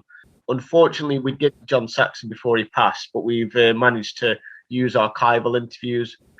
Somebody like Olivia Hussey was very hard to pin down in terms of her availability. So again, luckily, she's got an autobiography where she has spoken about the book, and to be fair, she waxes lyrical in interviews about it. We just couldn't get one with her. It was just one of the things. But the people that we did talk to, I mean, what's quite interesting about the book is that we managed to, like I say, talk to some of these people, like Stan Cole, the editor, the production designer Karen Bromley, who haven't really spoken about the film at length before, and they have given us so much information. I mean, the interviews with certainly with them two. Nick Mancuso, who does the voice of Billy, or one of the voices of Billy, and also Albert J. Dunk, who Dave alluded to there. They're just like they're fountains of knowledge, and the fact that they can remember even half of this stuff is incredible to me, because I can't remember what happened last week. Did you ever run into that kind of Rashomon situation where you've got different points of view, so different versions of the same story? I think the most notable one that I can think of is one of the questions that we asked is basically, who is the eye in the door? In one of in the finale, when Billy comes after Jess, we asked multiple people, who is the eye in the door? And to be honest, we got different answers from different people, and it's very interesting, because there's one little tidbit, and I'll share this with you, because we got it from like a verified source as such. We spoke to a guy called Dan Duffin, who basically used to run a website in the early 2000s called itsmebilly.com, which was the resource for Black Christmas fans. And that was one of the websites that, me and Dave, ironically, without knowing it, both frequent quite frequently during that time. And I managed to track Dan down and speak to him, but Dan spent time getting to know Bob Clark, and he'd interviewed him over the years, and he actually spent time on set of the 2006 film, which is a full chapter in the book where he tells us what it was like on set. But he spoke to Bob Clark, and even he asked him, he says, well, who's the eye in the door? And Bob Clark, apparently, I think I can't remember if I'm getting the story out, but he asked him, is it you? And all he did was wink at him, and he walked off. And that's and he never disclosed to anybody before he passed who the eye in the door was. And that's just kind of like, it's that kind of like childhood not childlike mischievousness, I think. Out of all the questions that we were asking, that one was the one question that we seem to have kind of pinned down across the board. I'm not going to say who we found out it was, but the person who basically told us who it was Bert Dunk, who was a cameraman, because he was there on set shooting that actual shot. So he was the guy on the floor with the camera on him, pointing it at that door with the crack in the door and the eye looking through. And there was only one person who we interviewed who said it was somebody different. And everybody else across the board that we pretty much spoke to were like adamant that it was this person. And there's some reasons why in it as well, which they all kind of humorously kind of recall for a variety of reasons. So, because it's one of those kind of iconic parts of cinema, that eye piece. Whenever you type in Black Christmas into Google, it's either there as a GIF or it's there as a screensaver or something. And it's like, wow, that's quite interesting. And there's so many things you can just point into that kind of image alone. So who is the person who was it? Because Billy's made up of a lot of different people. That's why I think people seem to forget that. You've got Bert with the bloody camera stuck on his shoulder all the while, climbing up the side of the house. I did a lot of his hand shots and everything. Somebody did the eye. I think they said sometimes that some of the set people or people in the crew were doing the shadows of Billy and stuff in it, because it's quite interesting as well, the amount of times since this research I've seen Billy more in that film than ever before. He's always there somewhere. If you look, there's a bit where they're talking to John Saxon, and I think it's that one, John Saxon, he's on about Peter, the boyfriend. If you look in the background, he's there, he's standing there, shadows there, Billy. Because the thing is, we grew up on this with VHS, so you don't see this in standard definition. But the more you get onto these Blu-rays and stuff like that, you look in the background, he's pretty much there, because that's how he's listening in on the calls and stuff, like just like having a wart removed and stuff like that. Clark talks about it quite a lot, that he positioned him into certain areas. So Billy's not just an eye in the door or climbing up sort of a house. He's actually there quite a lot. You just need to kind of just look for him and stuff. And I've seen him multiple times in different places now. I've been properly, not that I did before, but now I know where to look at stuff. I've been, oh my God, there he is. That was him all right. So that's where he's getting that information from. Okay, God, this guy's a wacko. One thing we were debating on the show was the death of the little girl. Is that Billy who's responsible for that, or is there another killer that's out there in the world? General consensus is Billy, and it's him on the way to that house, because it's not a house that he picks like specifically. It's a random house. I think that's one of the beauties of this film. It's like Halloween in a sense. The first one it is completely random, and that's quite scary. Is that somebody could walk outside your house and go, yeah, I'll go in there and murder them, stuff like that, and stuff. I think one of the most chilling parts of that, when they say, oh, there's a girl that's been killed in the park, and you hear all the screaming and the search party, and you never see the body. You just see the reactions to it. So, whatever they're looking at must be inhumane, and it just adds to that kind of that brutality of Billy. So when he's upstairs in the attic and he's having that freak out and he's just, like that, throwing stuff, and what was he doing with that little girl? Was he doing the same thing? Was he just kind of ripping her apart and stuff? And that's terrifying, and I think Clark always motioned it was the same person. It was Billy. It was just he did that before the attack on the head sorority house. Not to besmirch other people, but who were your favorite people to talk to? Who was the most delightful interview that you had? And honestly, this is not a political kind of thing. I can't tell anybody apart, because everybody had so many different ways of telling us new information, and they were telling us with so much passion and almost gratitude in a sense. This little film that they did, nearly 50 years ago, was getting a book made about it, and that it's still inspiring people today, and people love it still today. And everybody said stuff with so much enthusiasm, and everybody gave the time up. Everybody was so passionate about all their stories, because you're talking to actors, so you get the actor side of it. You're talking to people behind the scenes, so you get their reactions to it. You're talking to Karen Bromley, so she's talking about how she worked with Bob to create an overall look of the film and why there's certain reds and greens and stuff. So for me as a filmmaker, I find that really interesting, like from both sides of the camera and stuff. So everybody was that unique that I couldn't pick somebody out. But that's not me kind of BSing and stuff.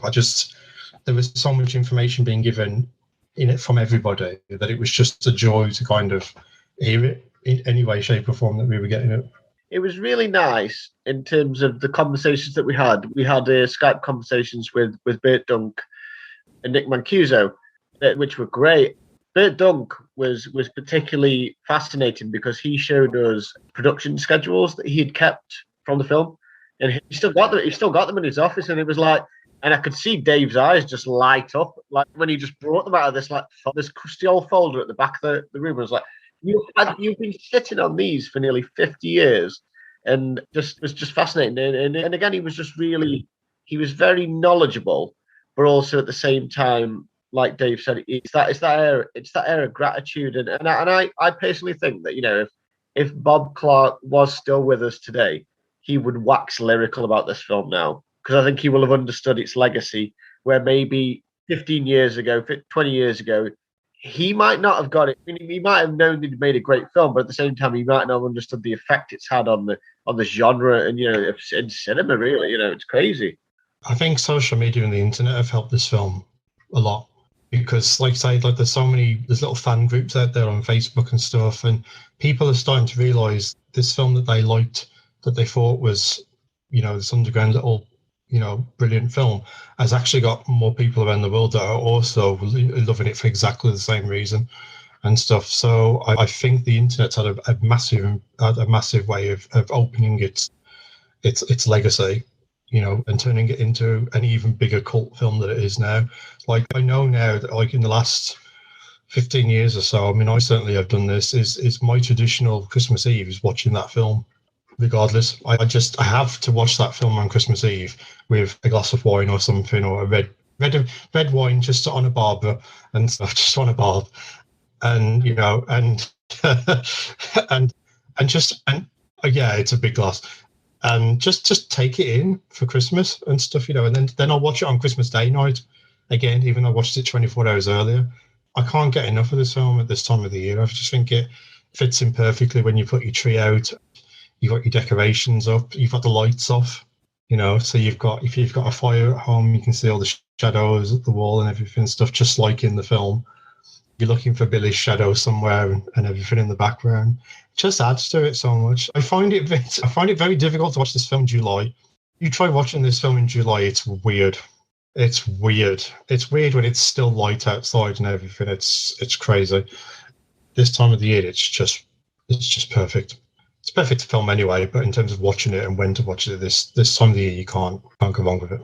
I'm a bit strange in the sense that I know we've spoke about this, but I haven't really watched the film since we've watched it to enjoy it in 3 years now. So I'm quite looking forward to watching it this year, because every time we were watching it, we went through commentaries and we analysed it. We were looking at scenes, and it was very arduous. And you don't enjoy a film when you're doing something like that because it's very meticulous.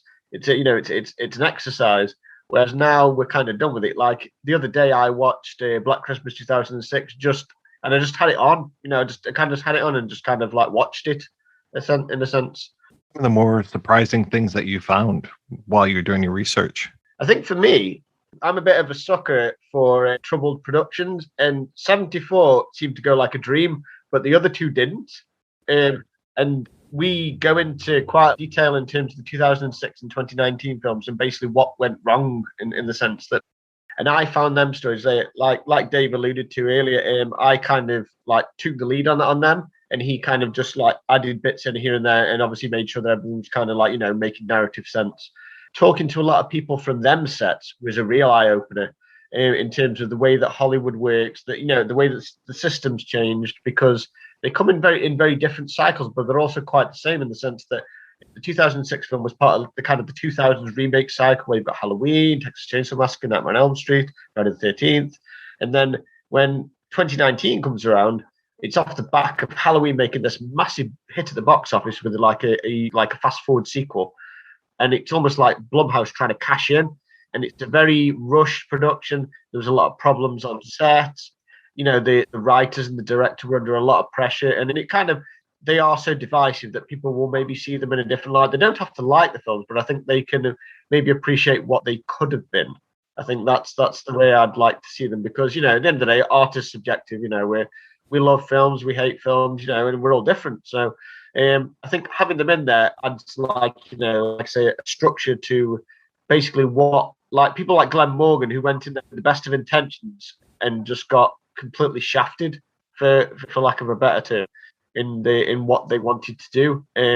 April Wolf and Sophia Takal, were given this, this stupidly tight schedule to work to, which doesn't seem possible, and then had to flip their story, in about 3 weeks, I think it was, and then basically we're on set in New Zealand of all places. Not in America, they were in New Zealand, so foreign country, never been there before, and then obviously problems with the cast, and it's just, we delve into that, and I just found that kind of stuff, that was kind of like, that was kind of like putting in my hands. It was really nice that people were very open to talk about it, because 2019 was so fresh when we were talking to these people the year after. Some people were a bit apprehensive, but then others were really open towards it. Like we spoke to April Wolf, and she goes, and her interview is actually one of the best interviews in the entire book for me, because she tells us where the story comes from, and it comes from a very dark place, which, I won't disclose here, but you can read about in the book. And she really came at the project. I'd approached Sophia and had approached April. Sophia was quite stung from the project, and she'd received a lot of, and so did April as well, for this matter, had received a lot of online abuse, which, is something that I don't condone personally. When I watched the film the first time, I didn't like it. I've watched it since, and I found some merits in the film. But at the same time, when I was talking to April, you separate yourself from that. You talk about the film, you talk about the ideas. You don't say, "Oh, I really hated your film." It's like you don't go at things like that. That's just unprofessional. And yeah, her interview is fascinating. She puts it all on the table, and it's quite a bold move, because obviously she's still working in the industry, and you don't know if that could scold her down the line with the way that Hollywood seems to work, because there was people like Glenn Morgan who would have loved to have talked to him, but he's so divorced from the project because of what happened that he doesn't want to talk about it. And I can kind of understand him in a way, but it just would have been great to talk to him, And then there's a few people that we've kind of given the offer to, that we've said, if you want to talk down the line, Olivia Hussey, the offer is still there. People like Dean Friss, who was in the remake as Agnes, and obviously Glenn Morgan and James Wong. If they want to talk in the future, then the door's always open for me. And the same goes for any of the original cast, because as we know, well, no one's getting any younger, are they? And it's nearly a 50-year-old film. So that was the heartbreaking thing about John Saxon, is we chased him for the best part of 2 years, probably not knowing that he was probably quite ill at the time, or and then he passed away, and it was just a bit. It's sad anyway, because he's such an icon cinema. Never mind the genre. It just would have been great to talk to him. There's definitely enough material if we ever went back for a second printing. There's enough there, and I would personally be asking Bert if I could have some copies of his production schedules from that time. I would. That to me is kind of like a holy grail, which we just literally just asking for prints for and put them into a second printed of the book, so you guys could see the exact things that were being shot on a certain day, as as filmmakers do and stuff. So you know, I don't know, when was the eye sequence filmed exactly, that specific date and stuff. I know it sounds really kind of weird and stuff, but for people who love these things in films, it's like, it's like, wow, that's, if it was filmed on, I don't know, July the 27th, I can guarantee people would start watching that film and syncing it up to that point on July the 27th or something, just so you'd have that shot at exactly the time it was shot 50 odd years ago and so forth. So, because I'd do it.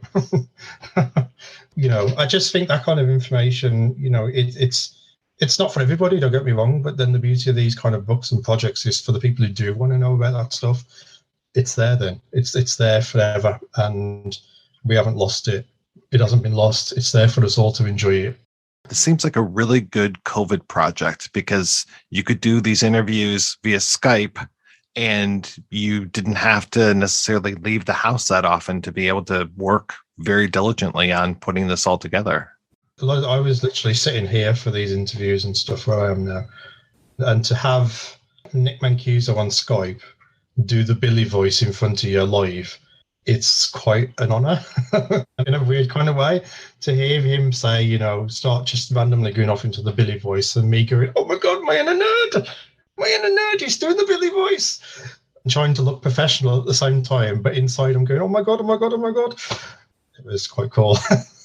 That was very surreal, actually, because when we spoke to him, I think Nick's living in France at the moment with his wife, and he was kind of like, it was a very, very interesting interview, because he went off on so many like little tangents, but within the first 2 minutes, without prompt, he started doing the voice, and I was like, we need to record this. We need to record this and save this. This is so, I'm sure I probably speak for Dave as I want to say that it genuinely sent a little chill down your spine, because it was exactly, it was on point. How after all these years, surely your voice changes as you get older and stuff, but it's like, nope, it was exactly the same. And I was like, this guy is infamous. This guy's going to live forever with this voice. I'm shocked that he doesn't do cameo or anything, because he'd make a fortune on it. If people rang in, asked for him to do a Billy birthday message or something, he'd be raking it in with money. Honestly, I swear to God, he would. And for the first customer, it'd probably be me. Christmas greetings from Billy. They're fantastic. Happy Christmas, you pig. That was quite, because last night it's very rare that it gets cinema screenings here, and last night about 40 odd miles away in a place called Nottingham, they did a one-off screening of it at the cinemas last night, and I was like, I've got to go. I've never seen this on the big screen. This is like a bucket list thing, and I think they're going to try and do it again next year because Paul couldn't make it. But honestly, you could hear a pin drop for the entirety of that screening. Nobody was talking, everybody was fully engrossed in it. Even the bits like fellatio, was all the jokes Vivian got, especially I love that bit, the fellatio with Sergeant Nash and everything. But everybody got it, all the scary bits, people jumped, the funny bits, people laughed, the chilling, scary bits, people got it, and it was just it was such an experience to watch it on a big screen with people who were appreciating it and stuff, because horror films today, it's bang bang jump, bang bang jump. That is a pure kind of like a kettle in a sense. It builds and builds and builds, and then at the end it just unleashes and stuff. And I think it's difficult for audiences to maybe watch something that kind of slow burning maybe today. But at the same time, there are people out there who do want to get that stuff still, and they were probably all there last night because it was a fantastic atmosphere. It was a fantastic evening, just to see it on the big screen. It was good. So tell me more about the book. When is it out and where is it available? The book will be available on the 28th of January 2022. The publisher is a publisher called Bear Manor Media. Basically, I think we're looking at possibly hardback, paperback, and e-formats all through their website. So they've got social media, but if you just search for Bear Manor Media, it's Bear Manor as in one word, media on Google, you'll find them straight away. We did initially potentially look at a before Christmas release, but just to make sure that everything's kind of okay, crossing all the, the I's and the T's and whatever. We all kind of mutually agreed on January, because at the end of the day, once it's out, people can buy it anytime they want. And then hopefully by the time next Christmas comes around, who knows, we may have an expanded edition. But, as I've said to Dave, and it's really weird once you kind of finish a project, because you almost kind of, especially a creative one, you almost have to kind of divorce yourself from it a little bit. So the way that in terms from a creative point of view, I've kind of divorced myself from Black Christmas, I can go back to it and enjoy it again now, because we've kind of scratched that itch basically to get this information all down on a page, and it's more comprehensive than I ever thought it was going to be. I just thought it was going to be this maybe 200-page book at best. That it was just going to be about the 74 film, and it's become so much more than that. I mean, Dave has put together a full critical kind of analysis of the 74 film. It's something that I could never write. That I just haven't. I aren't wired that way in terms of from an academic point of view. Dave's in terms of the education from film, Dave is far beyond my levels of just enjoying films and analysing them. I didn't get past college with film, so he's put together this really comprehensive look at themes that run throughout the film and the way that characters interact, and then really gone to town in the analysis of how the film is put together as well, in terms of shots, sound design, production design, and reading into themes as well, like say we alluded to, obviously the abortion theme is a kind of an underlying one, obviously, the kind of the loss of innocence, very strange time, and especially the fact that it's a Canadian film as well, it's this really obscure Canadian film becomes this beast, It was just fascinating, I think, to work on, and I've said to Dave multiple times, and it sounds, it might sound egotistical, I don't know, but I said to him, I think we've done all right here. We wrote something in keeping with the spirit. What it is it's the first ever chronicle of Black Christmas that, it's probably put together pieces that other people have written over the years, but also we put our slants on things and tried to come up with something that's hopefully, gives people answers to maybe questions they've had for years. And they know that, as long as people enjoy it, it's great. If they hate it, it's fine too. One of the things I'm really happy about is a lot of answers to stuff that's never really been answered before. And we've got people talking about this stuff that they might have talked a little bit about in the past, but these are quite extensive things that they've really gone into, for us, thankfully, and with many thanks from us as well, because there's a lot of DVD supplements out there and things like that, which are great in the wrong way, but everything seems scattered across different things, whereas this book kind of brings everything into one place. And yeah, hopefully it'll enhance your enjoyment of Black Christmas along with all the other things that have been said about it over the years. And you'll get to uncover some of Billy's secrets still that he's still got. What for you guys next? Are you doing a book now about the Porky series? I'm going back into filmmaking again a little bit, because this kind of like I've never wrote a book like this before, and I've enjoyed it.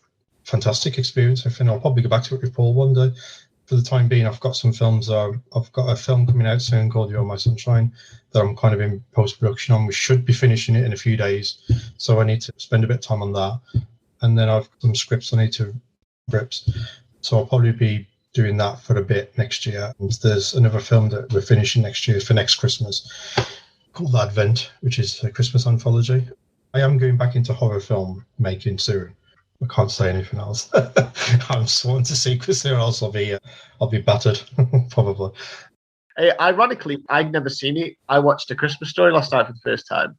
Talking about Bob Clark in general, I'd seen Porky's when I was in school all them years ago, and never joined the dots for about 10 years. Before like this was like just when the internet was starting to be a thing. And never joined the dots for years that he did Black Christmas as well. How can this guy who's done Porky's, this crude and wonderful teenage comedy, which I love, I think it's fantastic. So it's so crude, it's, you look at things like American Pie and Porky's was doing it 20 years before then, in terms of how far ahead of its time it was. And a friend of mine has got he's got the trilogy box set of Porky's, and he's brought it round before, and it's like we've watched the sequels, and the first film was so fantastic, and I suppose maybe that's the beauty of Black Christmas in a way, that there hasn't ever been a sequel, so it's always got this kind of it's got this little time stamp with it that you basically, it's there, even if people do go back to it, it's always going to be there. It's like any original. We can argue about remakes and sequels until the cows come home, but the original's always going to be there, and it's the same with Porky's. He's created these 3 amazing films that are so diverse, but they've all got this kind of like this little wink of like mischievousness about them. Even with Black Christmas, like we say, with the fellatio part, the whole character of Barb is just like she's a force of nature. I mean, as Dave said, he loves the fellatio scene. One of my favourite scenes in the film is when she's getting really drunk in the day and trying to feed children booze, and they're trying to sit on Santa's lap, and it's like this really offbeat kind of humour. That's like, and this is in 1974 when it wasn't like you could probably see yourself getting your knuckles wrapped for that. Maybe 10 years, 15 years later. You can't do that, and you could, because it was this low budget independent film that was being done with the best intentions, but it obviously for Clark, it gave him a career as well. It was as low key as it was, it gave a talented filmmaker a career, and a lot of other people too. It was really nice watching A Christmas Story and noticing in the credits a lot of the same people were still involved, like people like the editor Stan Cole, were coming back into the fold, from the production. So obviously, and we've done it as part of the book is we've done a little chapter on Bob Clark's career, basically, and the way it kind of went. And what we've always found going through his career is if he finds he works well with somebody, he always manages to work with them again. And that's the that's the sign of like a bit of an auteur, And then again, just someone who gets on with his cast. And we found that a lot. Like a lot of the people who we interviewed who were on the crew and some of the cast talked about how he would always come back to them because he knew they could do the job. Do you know what I mean? Like there was this kind of a bit of a family unit going on throughout these films. It was quite fascinating to see that, because I work with the same people when I'm doing films. Like I work with the same production designer, same producers, stuff like that. So it's quite nice to see that we're not just doing this, we're not making our own stuff up as we go along, we're actually following, what people like great directors like Bob Clark was doing and stuff in the film world, in the indie film world in a sense and stuff. So it's quite interesting to see that kind of family linkage going on with all these films. I've been kind of chipping away at a couple of projects whilst we were kind of putting the finishing touches to the book for Black Christmas. So I've just finished a first draft, actually, ironically tonight, when we've been talking, on a book about Jaws the Revenge, of all things. So that's kind of been this weird kind of offbeat obsession with that film. I know it's terrible, but I find it quite fun.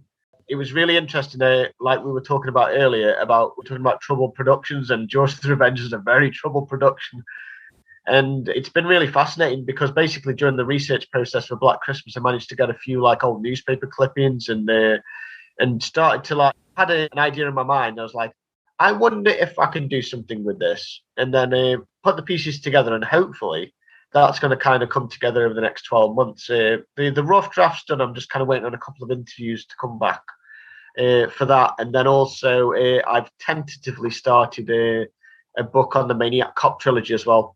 Because there's so many people who are involved in them films, the amount of interviews for that already is mind-boggling. You know, it's almost double what there was for Jaws, because Jaws it's tricky because it's 1987. It's weird because we managed to get so many people to talk about Black Christmas, which was released in 1974. And when I tried to get a lot of the people from behind the scenes of 1987's Jaws the Revenge, a lot of the people have passed away, and it's a younger film essentially.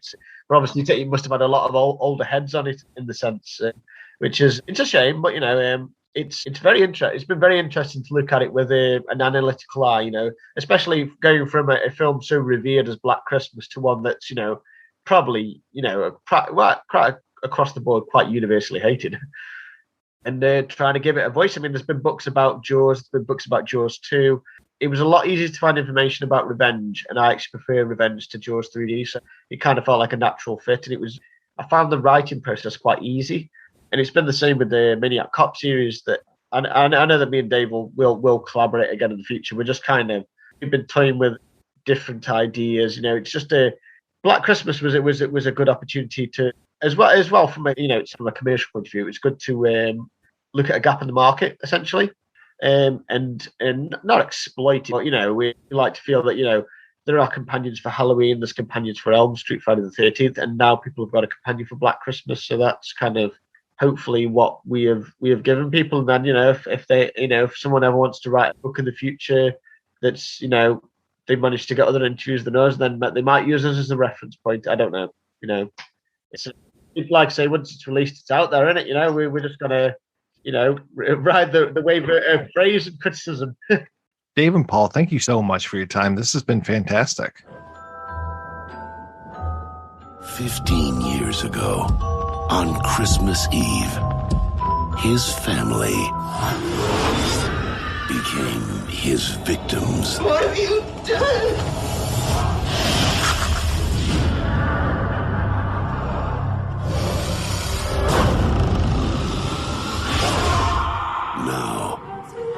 All roads and airports are officially closed. This one is not going to let up. A group of college friends That sucks. Everyone should be home for Christmas. are about to discover Lauren, we're opening up presents. Why don't you open the present we got you? their house I got it. is his home. All is calm, all is bright. Who is in my house tonight? Don't you have lots of toys to deliver to good little boys and girls? You really shouldn't provoke somebody like that. And on December 25th, You're definitely getting punked. Is that Santa's reindeer? all he wants for Christmas Is Megan in her room? is a new family he can treat like his very own.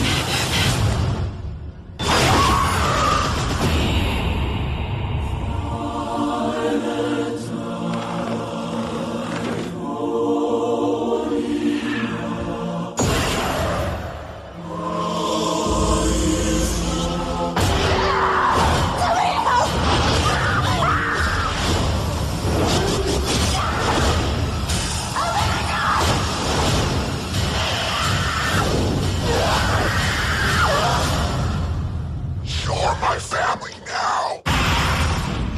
Black Christmas.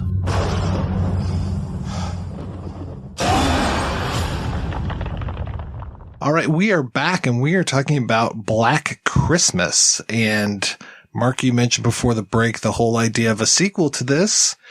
Yeah, we've gotten a couple fan films that are sequels, but more than that, we've had remakes of Black Christmas. First and foremost, the 2006 Glenn Morgan remake, which ironically, Glenn Morgan also was behind the remake of Willard and behind Final Destination 3, which I was talking about all the creative kills that you get in the Final Destination movies. And the 2006 Black Christmas kind of goes along those lines. It's got that Rob Zombie, let's devote all this time to the backstory, and it does nothing but deflate the atmosphere of the film, to not know who this person is, to barely see Billy at any point in the original. You see his legs at one point, you see the famous shot of the eye a couple of times, and that's it. And to get this whole story of his childhood and his liver disease and being yellow and the baby, the incest storyline, and it turns into a boy in the walls story as well.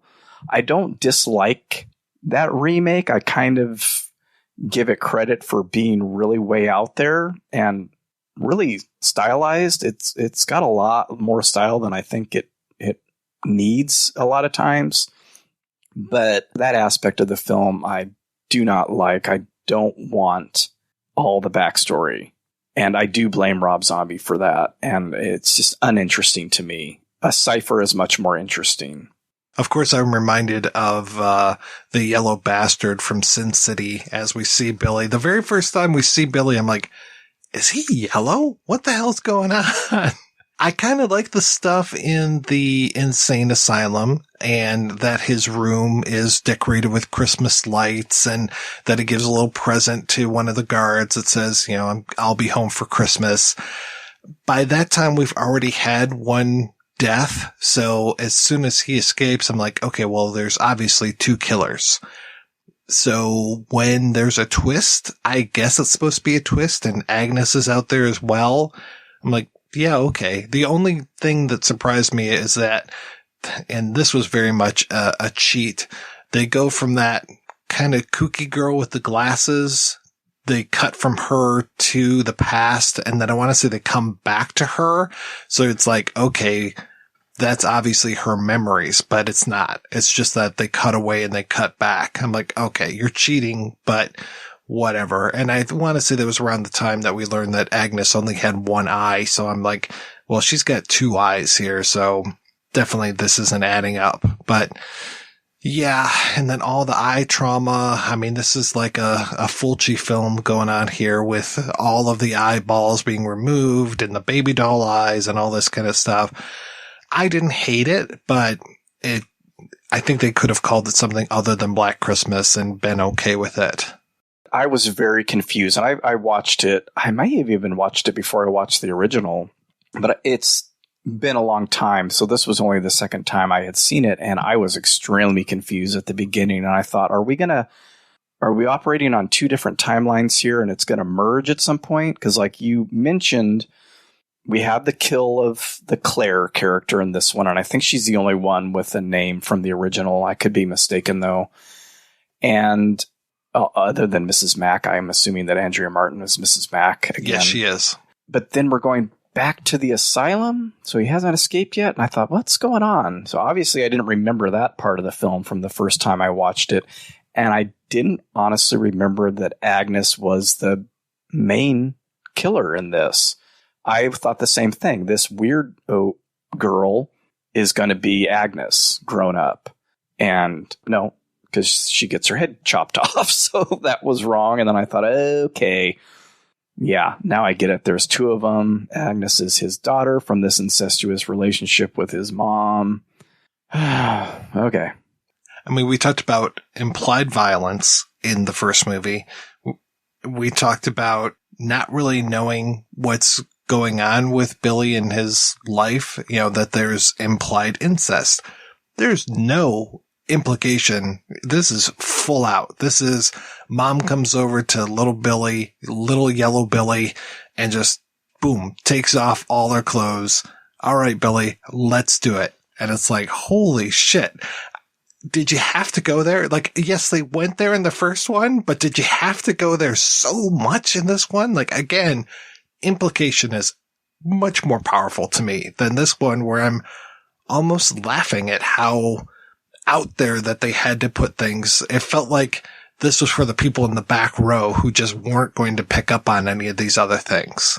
There's no subtlety, and it's that one-upmanship, like you mentioned, the Final Destination films and all that, and we are so beholden to that these days in horror films where you have to have the inventive I mean, look at the new Halloween movies. It's the same kind of thing. Halloween, like Black Christmas, was virtually bloodless.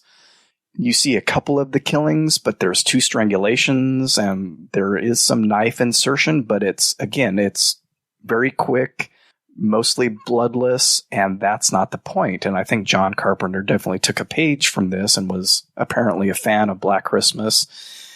And nowadays it's like, that's what people go to see.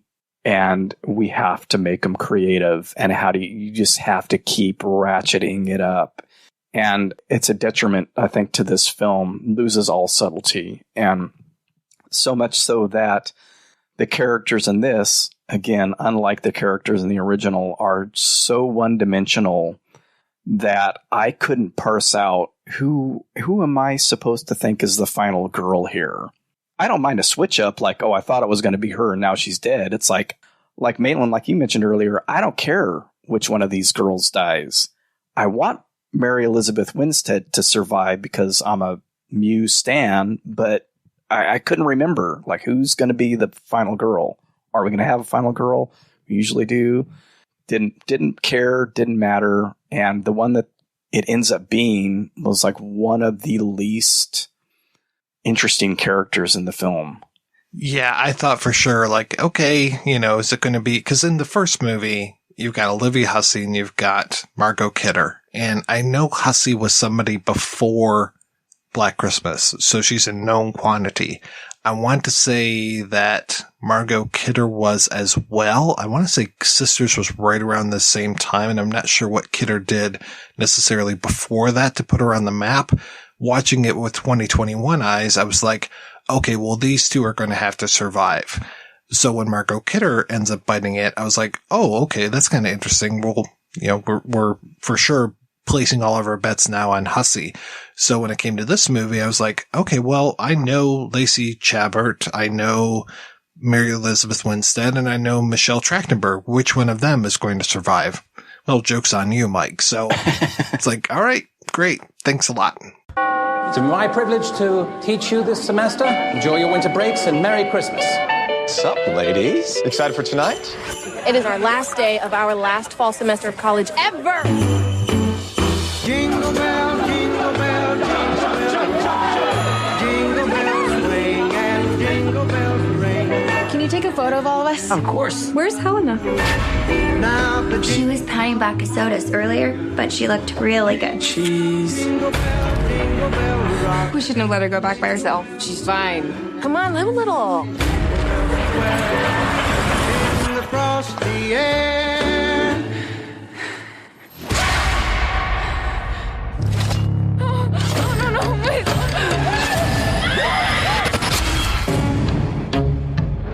Helena hasn't gotten home yet.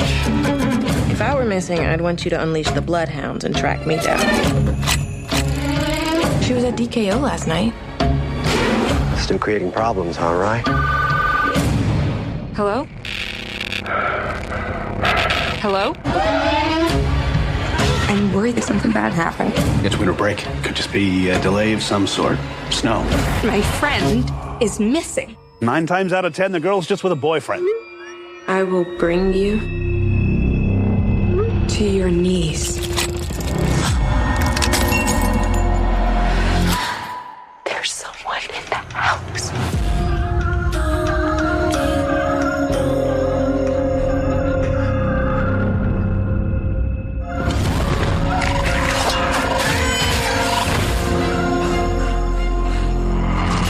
What the? This can't be real.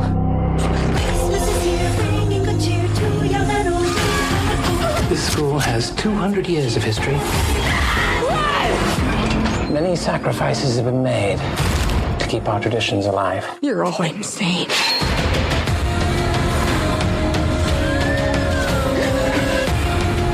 I'm tired tired of hiding. I'm tired of running. Go, go, go, go, go! Ho, ho, ho, bitch. You messed with the wrong sisters.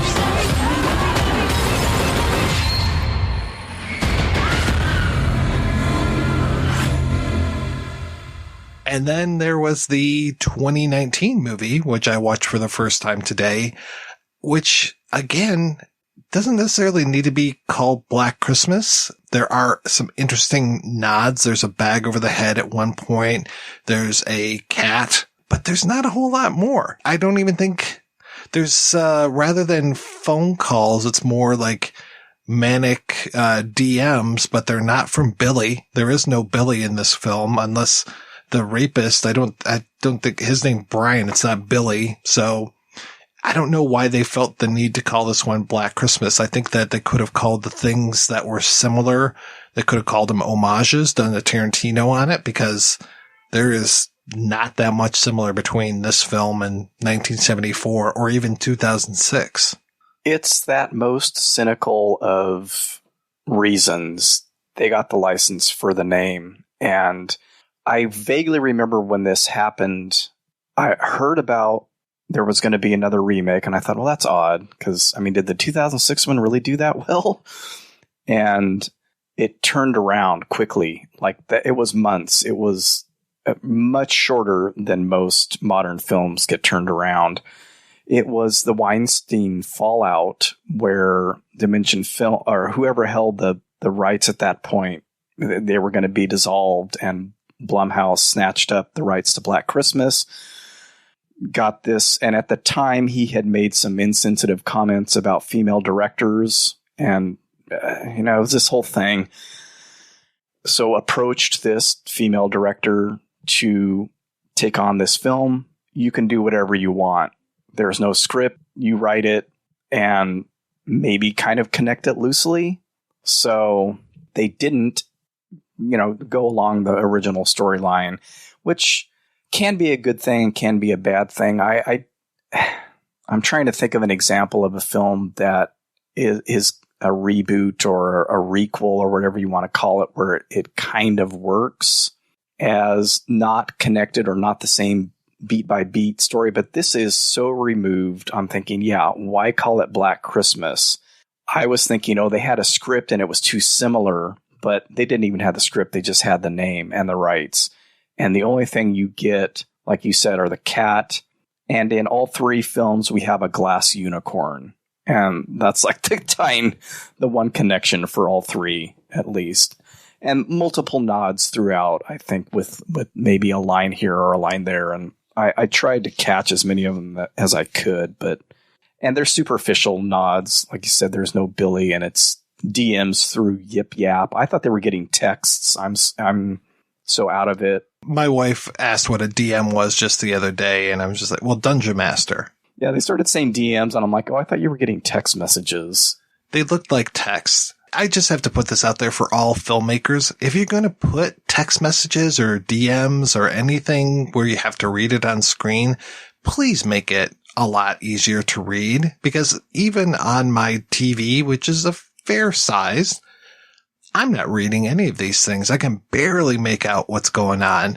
It's like you got a lot more room. Just bring that phone closer to there was a lot the screen. Of that. And quick. They were quick. I'm like, I kind of like it. It's a little bit intrusive, but I sort of like it when they just show up on the screen as the text. I'm fine with that. That's good. Yeah, it makes it easier to read, and we're all so accustomed to staring at our phones all day anyway. It doesn't break the fourth wall, I think, maybe as they might think it does. But yeah, it is an interesting thing. And I was surprised that, and I think this is in the book, the new book that we read, and it's not an interview with the director, but that she's not a big horror fan. And I'm surprised by that, because the only things I've seen from her prior to this are horror films. So I was like, okay, well, you've done at least 3 films now that are horror related. Maybe one of them's more of a psychological Persona-esque kind of thing. But I mean, to me, I consider that horror. I'm thinking, okay, so we pick someone to direct this who's admits to not being a huge fan of horror, give them carte blanche on the script, but then they were hamstrung throughout the production where they couldn't do a lot of the set pieces that they wanted to do.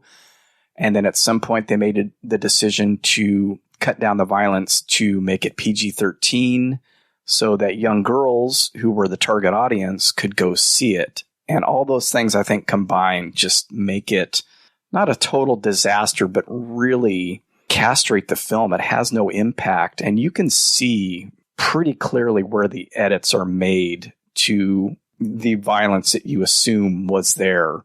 And we talk about how it's nice that the original is virtually bloodless, and really the only violent scene is the death of Barb, but we don't see penetration. We just kind of see her thrashing around and the franticness of Billy. But this, you don't see anything. It's hard to tell what's killed the people that are dying.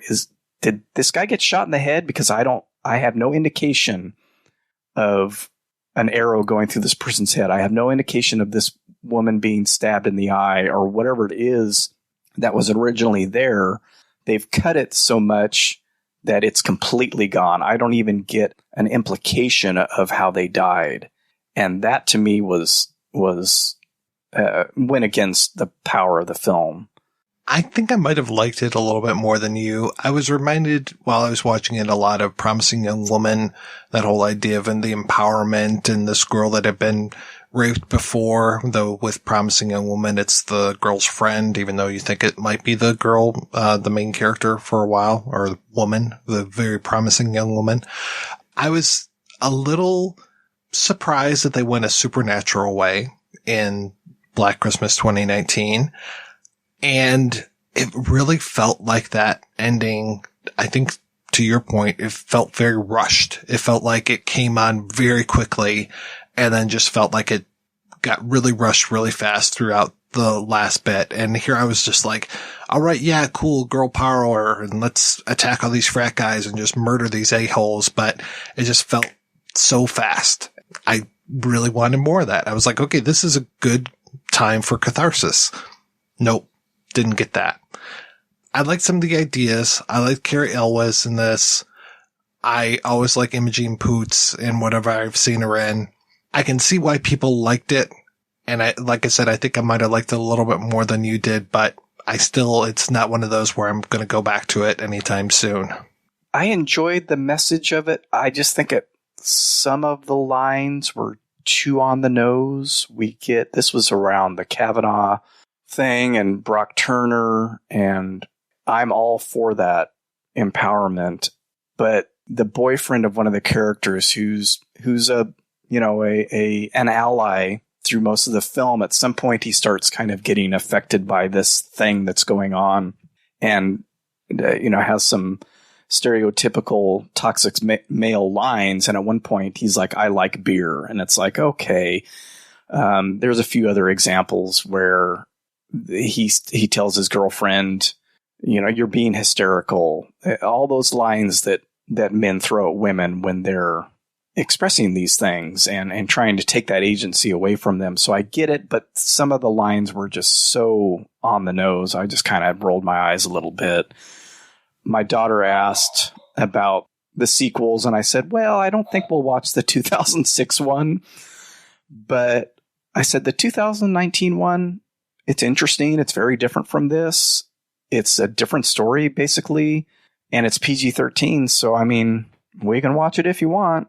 So I'd be curious to see how she sees it.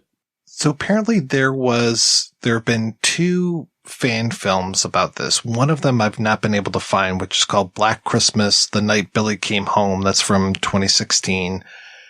And there is another one called It's Me, Billy, a Black Christmas fan film. I didn't get a chance to watch that, but I think you did, Mark. I did, and I liked where it was going at the beginning. And if I remember correctly, it's the main girl in this is supposed to be Jess's granddaughter. And so in this universe, Jess survived. And I guess she had the baby, or this might be a different baby. Right. No, and I think that's the implication, is that she had the baby. I'd have to watch it again. Now you're making me question that. Or maybe she didn't, and that was a source of problems later. I think it might be a different one, and that's there's a strained relationship, I think, between this girl's mom and the grandma, who's supposed to be Jess, and that might be why. The grandmother has died and willed the house to this girl, so she's going there with her friends to check out the house, I guess, and maybe put it on the market or something like that. And they end up spending the night there, and Billy's still there in the house. Billy's got to be so old by this point. He is. It's kind of funny. He's got this really long hair and is really old, and there's phone calls and so on and so on. And I enjoyed where it was going at the beginning. It left me a little cold by the end. They try to replicate the phone calls, and it doesn't quite work as well.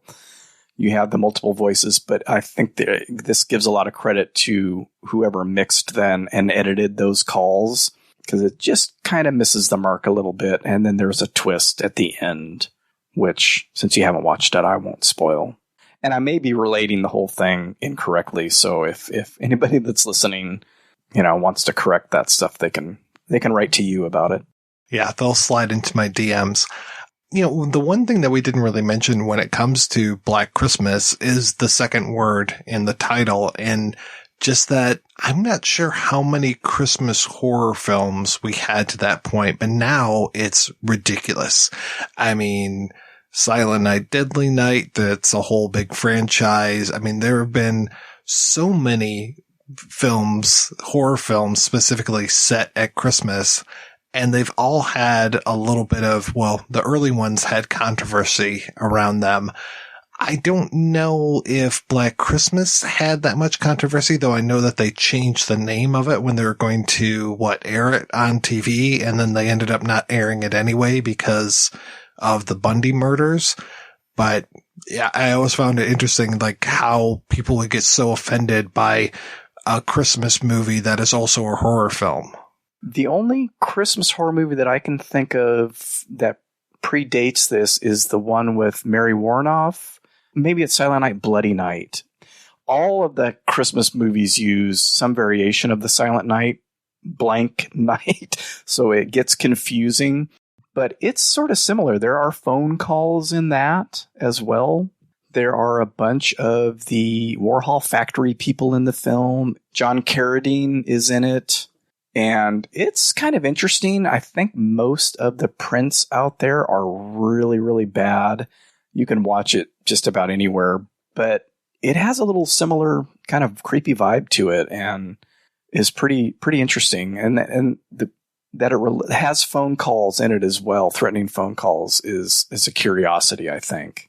Yeah, I see that Candy Darling's in there as well as Mary Warnoff. And yeah, the IMDb says a man inherits a mansion which was once a mental home. He visits the place and begins to investigate some crimes that happened in old times, scaring the people in the region. The creepy mansion, phone calls. Okay, that's interesting.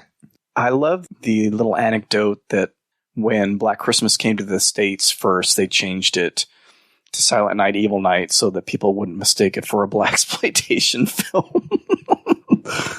I mean, that would be a great movie. I don't know why there isn't a Black Christmas blaxploitation film. That would be great. That sounds pretty good to me. I'd watch it.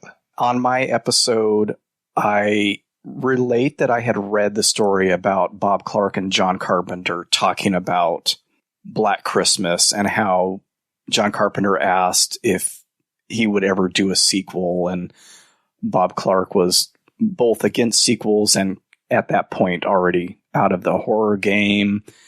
But if I were to do one, I would do this.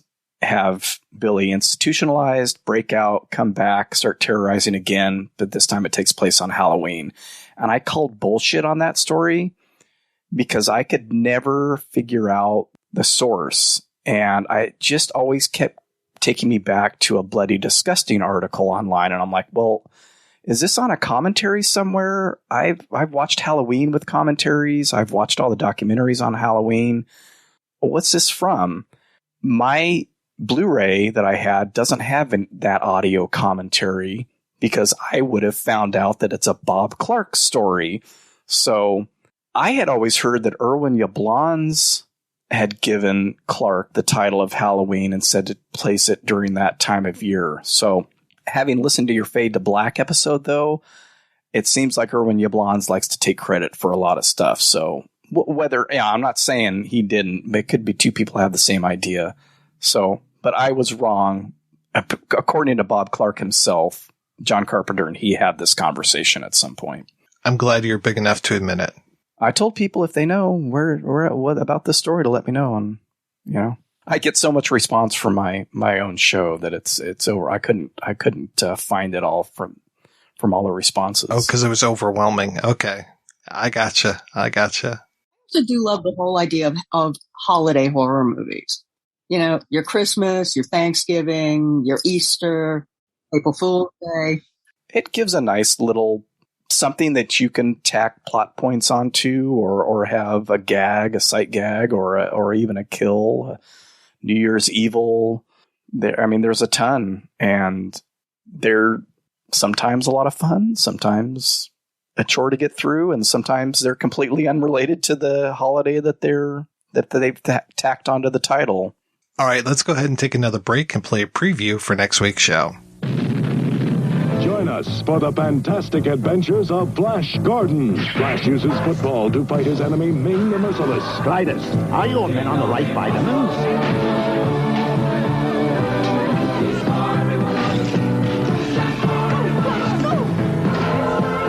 Will Flash's strategy prove successful? Will he survive? Find out now at a theater near you. Music by Queen. Rated PG. That's right. We'll be back next week with a look at Flash Gordon. Until then, I want to thank this week's co-hosts, Mark and Maitland. So, Maitland, what is happening with you, ma'am? Well, I am putting together a Substack platform that is my introduction to gay adult novels of the 70s. And I invite everybody to please come and take a look at it starting in January. I am so old, I don't know what a Substack platform is. Is that like Yip Yap? It's like Substack. It's a subscription newsletter thing where you can look at material produced by writers like me on a regular basis. And Mark, what's going on with you, sir? Well, if anybody in your audience isn't aware that we just did a Alan Ormsby, Bob Clark series over on my show, Wake Up Heavy, I want to make them aware of that. We talked about Children Shouldn't Play with Dead Things, Deranged, and Death Dream, with you as a co-host on all three, and with a third co-host, different co-host for each one. So Children had Heather Drain, Deranged had Chris Dashew, and Death Dream had Sam Deegan. Those are all available. And I also have the Simon Fitzjohn interview that runs through each of those episodes. I now have it up as its own track. You can listen to that whole thing all the way through. And coming up, I believe I'll be talking to Anthony King again, the host of the Cult Movies podcast, and we're going to be doing an episode on Rolling Thunder. That'll probably be out sometime around the same time as this episode. Well, thank you so much, folks, for being on the show. Thanks to everybody for listening. To inquire about advertising on the projection booth, email sales@advertisecast.com. Thanks especially to our Patreon community. If you want to join the community, visit patreon.com/projection booth. Every donation we get helps the projection booth and Billy take over the world.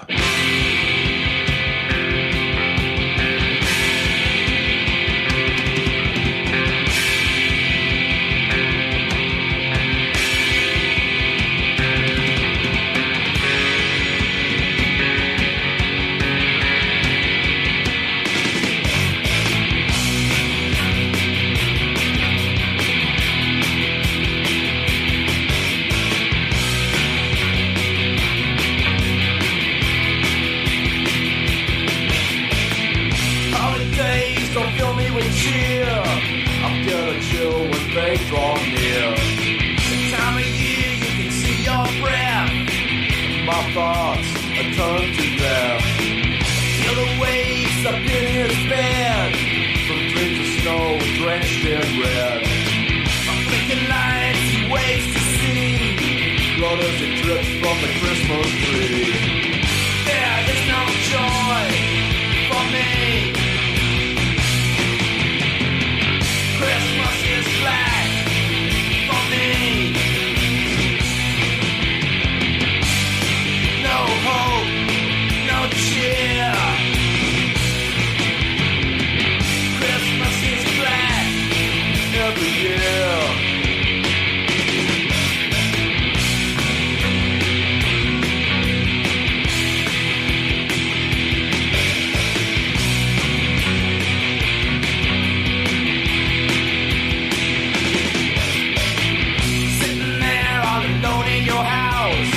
Nobody's stirring, not a mouse. You got no money, you got no friends.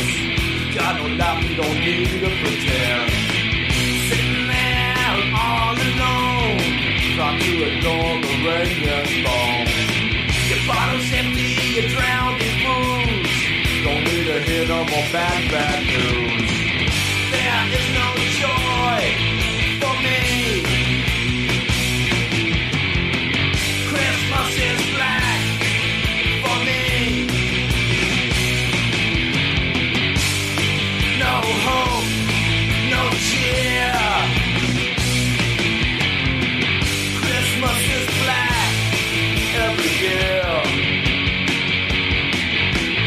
Everyone dies on Christmas, loneliest time of the year. Everyone cries on Christmas. Oh, Christmas, oh, Christmas, just fills me with fear.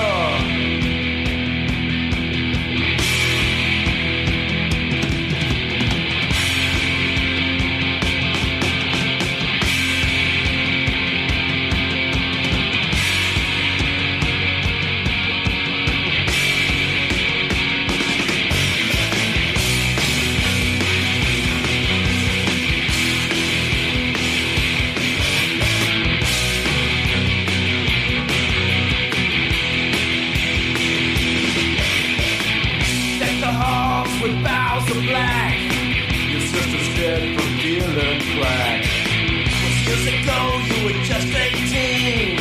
You weren't there, but you can hear her scream.